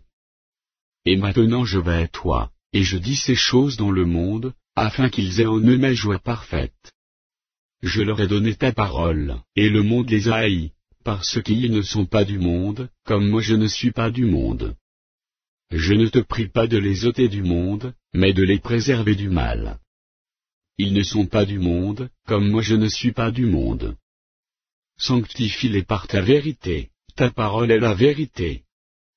Comme tu m'as envoyé dans le monde, je les ai aussi envoyés dans le monde. Et je me sanctifie moi-même pour eux, afin qu'eux aussi soient sanctifiés par la vérité. Ce n'est pas pour eux seulement que je prie, mais encore pour ceux qui croiront en moi par leur parole, afin que tous soient un, comme toi, Père, tu es en moi, et comme je suis en toi, afin qu'eux aussi soient un en nous, pour que le monde croie que tu m'as envoyé. Je leur ai donné la gloire que tu m'as donnée, afin qu'ils soient un comme nous sommes un, moi en eux, et toi en moi, afin qu'ils soient parfaitement un, et que le monde connaisse que tu m'as envoyé et que tu les as aimés comme tu m'as aimé. Père, je veux que là où je suis ce que tu m'as donné soit aussi avec moi, afin qu'ils voient ma gloire, la gloire que tu m'as donnée, parce que tu m'as aimé avant la fondation du monde. Père juste, le monde ne t'a point connu, mais moi je t'ai connu, et ceux-ci ont connu que tu m'as envoyé. Je leur ai fait connaître ton nom, et je le leur ferai connaître, afin que l'amour dont tu m'as aimé soit en eux, et que je sois en eux. Jean. Chapitre 18. Lorsqu'il eut dit ces choses, Jésus alla avec ses disciples de l'autre côté du torrent du Cédron, où se trouvait un jardin, dans lequel il entra, lui et ses disciples. Judas, qui le livrait, connaissait ce lieu, parce que Jésus et ses disciples aussi étaient souvent réunis. Judas donc, ayant pris la cohorte, et les huissiers qu'envoyèrent les principaux sacrificateurs et les pharisiens, vint là avec des lanternes, des flambeaux et des armes. Jésus, sachant tout ce qui devait lui arriver, s'avança, et leur dit, « Qui cherchez-vous » Ils lui répondirent, « Jésus de Nazareth. » Jésus leur dit, « C'est moi. » Et Judas, qui le livrait, était avec eux.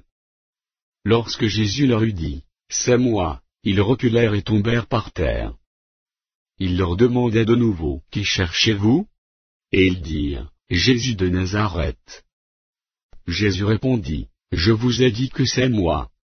Si donc c'est moi que vous cherchez, laissez aller ceci. » Il dit cela, afin que s'accomplît la parole qu'il avait dite, « Je n'ai perdu aucun de ce que tu m'as donné. » Simon-Pierre, qui avait une épée, la tira, frappa le serviteur du souverain sacrificateur, et lui coupa l'oreille droite. Ce serviteur s'appelait Malchu. Jésus dit à Pierre, « Remets ton épée dans le fourreau. Ne boirai-je pas la coupe que le Père m'a donnée à boire ?» La cohorte, le tribun, et les huissiers des Juifs, se saisirent alors de Jésus, et le lièrent. Ils l'emmenèrent d'abord chez Anne, car il était le beau-père de Caïphe, qui était souverain sacrificateur cette année-là. Et Caïphe était celui qui avait donné ce conseil aux Juifs, « Il est avantageux qu'un seul homme meure pour le peuple. » Simon-Pierre, avec un autre disciple, suivait Jésus. Ce disciple était connu du souverain sacrificateur, et il entra avec Jésus dans la cour du souverain sacrificateur. Mais Pierre resta dehors près de la porte. L'autre disciple, qui était connu du souverain sacrificateur, sortit, parla à la portière, et fit entrer Pierre. Alors la servante, la portière, dit à Pierre, « Toi aussi, n'es-tu pas des disciples de cet homme » Il dit, « Je n'en suis point. » Les serviteurs et les huissiers, qui étaient là, avaient allumé un brasier, car il faisait froid, et ils se chauffaient. Pierre se tenait avec eux, et se chauffait. Le souverain sacrificateur interrogea Jésus sur ses disciples sur sa doctrine. Jésus lui répondit, « J'ai parlé ouvertement au monde, j'ai toujours enseigné dans la synagogue et dans le temple, où tous les Juifs s'assemblent, et je n'ai rien dit en secret. Pourquoi m'interroges-tu ? Interroge sur ce que je leur ai dit ceux qui m'ont entendu, voici, ceux-là savent ce que j'ai dit. » À ces mots, un des huissiers, qui se trouvait là, donna un soufflet à Jésus, en disant, « Est-ce ainsi que tu réponds au souverain sacrificateur ?» Jésus lui dit, « Si j'ai mal parlé, fais voir ce que j'ai dit de mal, et si j'ai bien parlé, pourquoi me frapes-tu » Anne l'envoya lié à Caïphe, le souverain sacrificateur. Simon-Pierre était là, et se chauffait. On lui dit, « Toi aussi, n'es-tu pas de ses disciples ?» Il le nia, et dit, « Je n'en suis point. » Un des serviteurs du souverain sacrificateur, parent de celui à qui Pierre avait coupé l'oreille, dit, « Ne t'ai-je pas vu avec lui dans le jardin ?» Pierre le nia de nouveau. Et aussitôt le coq chanta. Ils conduisirent Jésus de chez Caïphe au prétoire. C'était le matin. Ils n'entrèrent point eux-mêmes dans le prétoire, afin de ne pas se souiller, et de pouvoir manger la Pâque. Pilate sortit donc pour aller à eux, et il dit, « Quelle accusation portez-vous contre cet homme ?» Ils lui répondirent, « Et si ce n'était pas un malfaiteur, nous ne te l'aurions pas livré. » Sur quoi Pilate leur dit, « Prenez-le vous-même, et jugez-le selon votre loi. » Les Juifs lui dirent, « Il ne nous est pas permis de mettre personne à mort. » C'était afin que s'accomplît la parole, que Jésus avait dite, lorsqu'il indiqua de quelle mort il devait mourir. Pilate rentra dans le prétoire, appela Jésus, et lui dit, « Es-tu le roi des Juifs » Jésus répondit, « Est-ce de toi-même que tu dis cela, ou d'autres te l'ont-ils dit de moi » Pilate répondit, « Moi, suis-je juif ? Ta nation et les principaux sacrificateurs t'ont livré à moi. Qu'as-tu fait » Mon royaume n'est pas de ce monde, répondit Jésus. Si mon royaume était de ce monde, mes serviteurs auraient combattu pour moi afin que je ne fusse pas livré aux Juifs, mais maintenant mon royaume n'est point d'ici-bas. Pilate lui dit, Tu es donc roi ? Jésus répondit, Tu le dis, je suis roi. Je suis né et je suis venu dans le monde, pour rendre témoignage à la vérité. Quiconque est de la vérité écoute ma voix. Pilate lui dit, Qu'est-ce que la vérité ? Après avoir dit cela, il sortit de nouveau, pour aller vers les Juifs, et il leur dit, Je ne trouve aucun crime en lui. Mais, comme c'est parmi vous une coutume, que je vous relâche quelqu'un à la fête de Pâques, voulez-vous que je vous relâche le roi des Juifs ? Alors de nouveau tous s'écrièrent, non pas lui, mais Barabbas. Or, Barabbas était un brigand. Jean. Chapitre 19. Alors Pilate prit Jésus, et le fit battre de verges. Les soldats tressèrent une couronne d'épines, qu'ils posèrent sur sa tête, et ils le revêtirent d'un manteau de pourpre, puis, s'approchant de lui, ils disaient, Salut, roi des Juifs. Et ils lui donnaient des soufflets. Pilate sortit de nouveau, et dit aux Juifs, Voici, je vous les mène dehors, afin que vous sachiez que je ne trouve en lui aucun crime. Jésus sortit donc, portant la couronne d'épines et le manteau de pourpre. Et Pilate leur dit, Voici l'homme. Lorsque les principaux sacrificateurs et les huissiers le virent, ils s'écrièrent, Crucifie. Crucifie. Pilate leur dit, Prenez-le vous-même, et crucifiez-le, car moi, je ne trouve point de crime en lui. Les Juifs lui répondirent, Nous avons une loi, et, selon notre loi, il doit mourir, par ce qui s'est fait fils de Dieu. Quand Pilate entendit cette parole, sa frayeur augmenta. Il rentra dans le prétoire, et il dit à Jésus, D'où es-tu ? Mais Jésus ne lui donna point de réponse. Pilate lui dit, Est-ce à moi que tu ne parles pas ? Ne sais-tu pas que j'ai le pouvoir de te crucifier, et que j'ai le pouvoir de te relâcher ? Jésus répondit, Tu n'aurais sur moi aucun pouvoir, s'il ne t'avait été donné d'en haut. C'est pourquoi celui qui me livre à toi commet un plus grand péché. Dès ce moment, Pilate chercha à le relâcher. Mais les Juifs criaient, Si tu le relâches, tu n'es pas ami de César. Quiconque se fait roi se déclare contre César. Pilate, ayant entendu ces paroles, amena Jésus dehors, et il s'assit sur le tribunal, au lieu appelé le pavé, et en hébreu Gabata. C'était la préparation de la Pâque, et environ la 6e heure. Pilate dit aux Juifs, Voici votre roi. Mais ils s'écrièrent, Ôte, ôte, crucifie-le. Pilate leur dit, « Crucifierai-je votre roi ?» Les principaux sacrificateurs répondirent, « Nous n'avons de roi que César. » Alors il le leur livra pour être crucifié. Ils prirent donc Jésus, et l'émenèrent. Jésus, portant sa croix, arriva au lieu du crâne, qui se nomme en hébreu Golgotha. C'est là qu'il fut crucifié, et deux autres avec lui, un de chaque côté, et Jésus au milieu. Pilate fit une inscription, qu'il plaça sur la croix, et qui était ainsi conçue, Jésus de Nazareth, roi des Juifs. Beaucoup de Juifs lurent cette inscription, parce que le lieu où Jésus fut crucifié était près de la ville, elle était en hébreu, en grec et en latin. Les principaux sacrificateurs des Juifs dirent à Pilate, « N'écris pas, roi des Juifs. Mais écris qu'il a dit, je suis roi des Juifs. » Pilate répondit, « Ce que j'ai écrit, je l'ai écrit. » Les soldats, après avoir crucifié Jésus, prirent ses vêtements, et ils en firent 4 parts, une part pour chaque soldat. Ils prirent aussi sa tunique, qui était sans couture, d'un seul tissu depuis le haut jusqu'en bas. Et ils dirent entre eux, « Ne la déchirons pas, mais tirons au sort à qui elle sera. » Cela arriva afin que s'accomplisse cette parole de l'Écriture. Ils se sont partagés mes vêtements, et ils ont tiré au sort ma tunique. Voilà ce que firent les soldats. Près de la croix de Jésus se tenaient sa mère et la sœur de sa mère, Marie, femme de Clopas, et Marie de Magdala. Jésus, voyant sa mère, et auprès d'elle le disciple qu'il aimait, dit à sa mère, « Femme, voilà ton fils. » Puis il dit au disciple, « Voilà ta mère. » Et, dès ce moment, le disciple la prit chez lui. Après cela, Jésus, qui savait que tout était déjà consommé, dit, afin que l'écriture fût accomplie, « J'ai soif. » Il y avait là un vase plein de vinaigre. Les soldats en remplirent une éponge, et, l'ayant fixé à une branche d'hysope, ils l'approchèrent de sa bouche. Quand Jésus prit le vinaigre, il dit, « Tout est accompli. » Et, baissant la tête, il rendit l'esprit.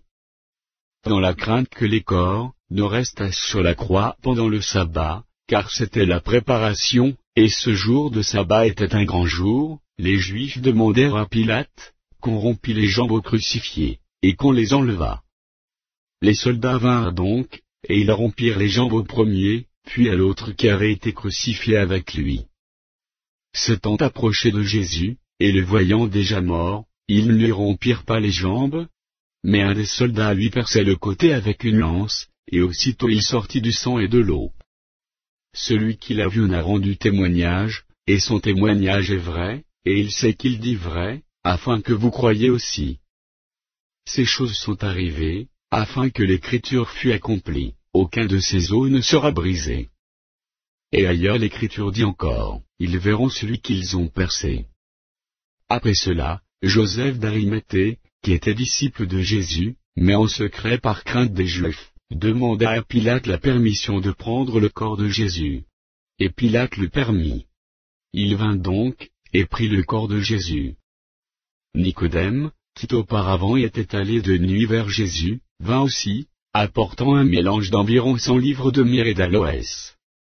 Ils prirent donc le corps de Jésus, et l'enveloppèrent de bandes, avec les aromates, comme c'est la coutume d'ensevelir chez les Juifs.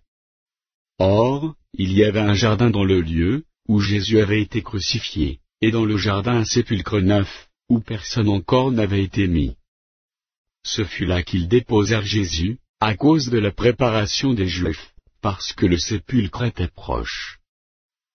Jean. Chapitre 20. Le premier jour de la semaine, Marie de Magdala se rendit au sépulcre de le matin, comme il faisait encore obscur, et elle vit que la pierre était ôtée du sépulcre.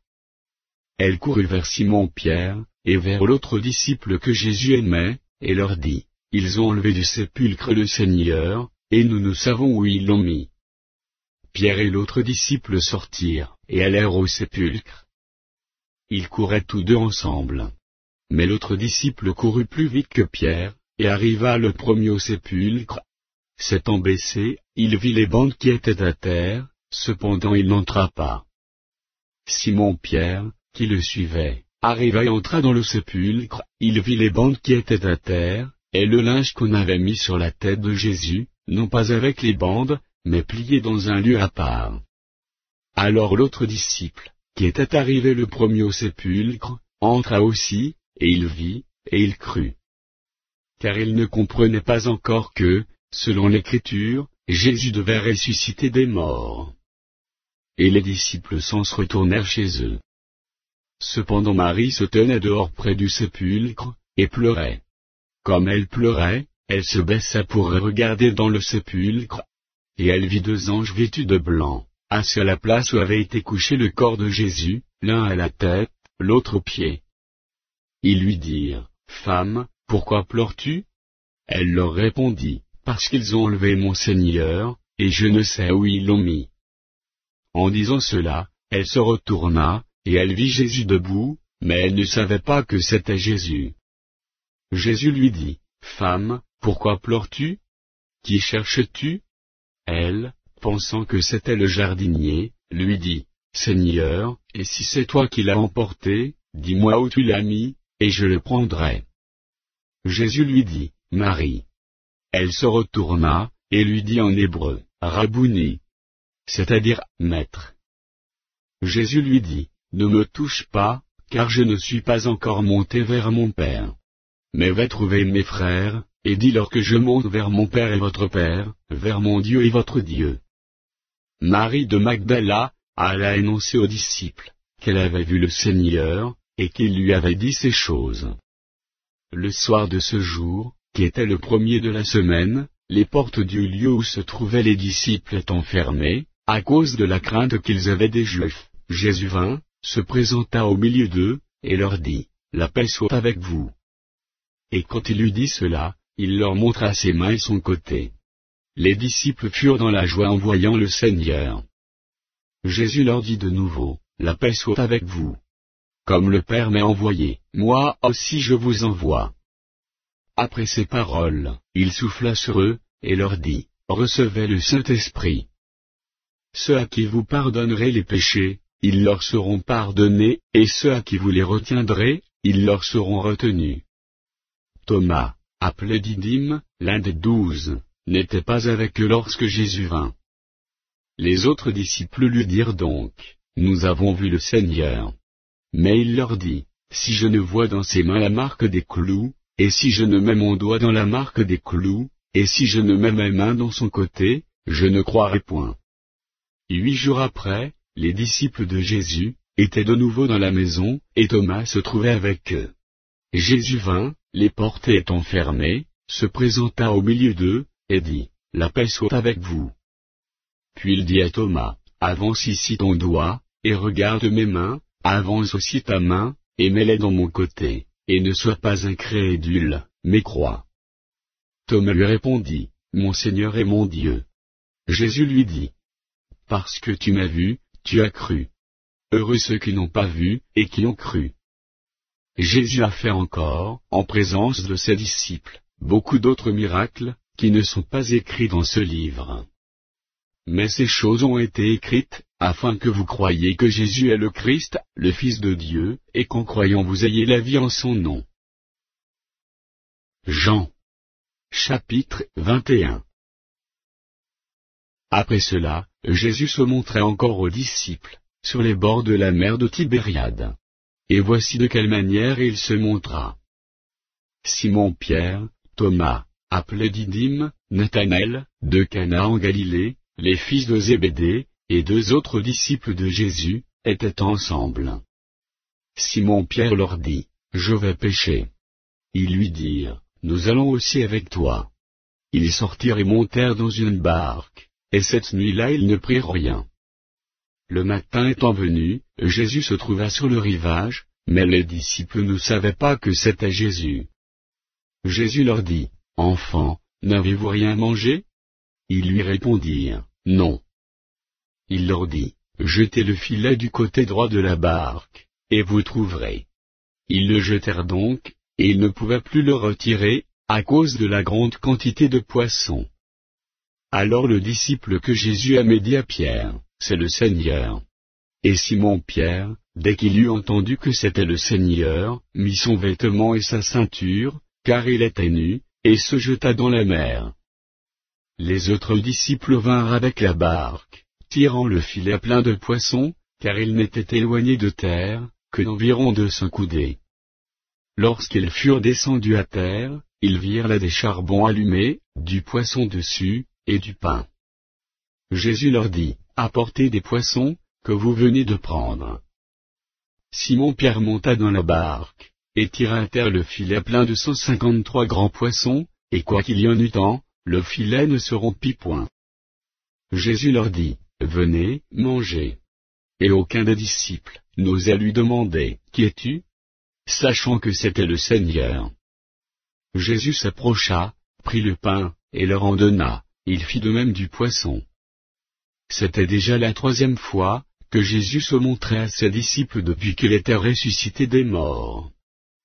Après qu'ils eurent mangé, Jésus dit à Simon-Pierre, Simon, fils de Jonas, m'aimes-tu plus que ne m'aiment ceux-ci? Il lui répondit, oui, Seigneur, tu sais que je t'aime. Jésus lui dit, paie mes agneaux. Il lui dit une seconde fois, Simon, fils de Jonas, m'aimes-tu? Pierre lui répondit, oui, Seigneur, tu sais que je t'aime.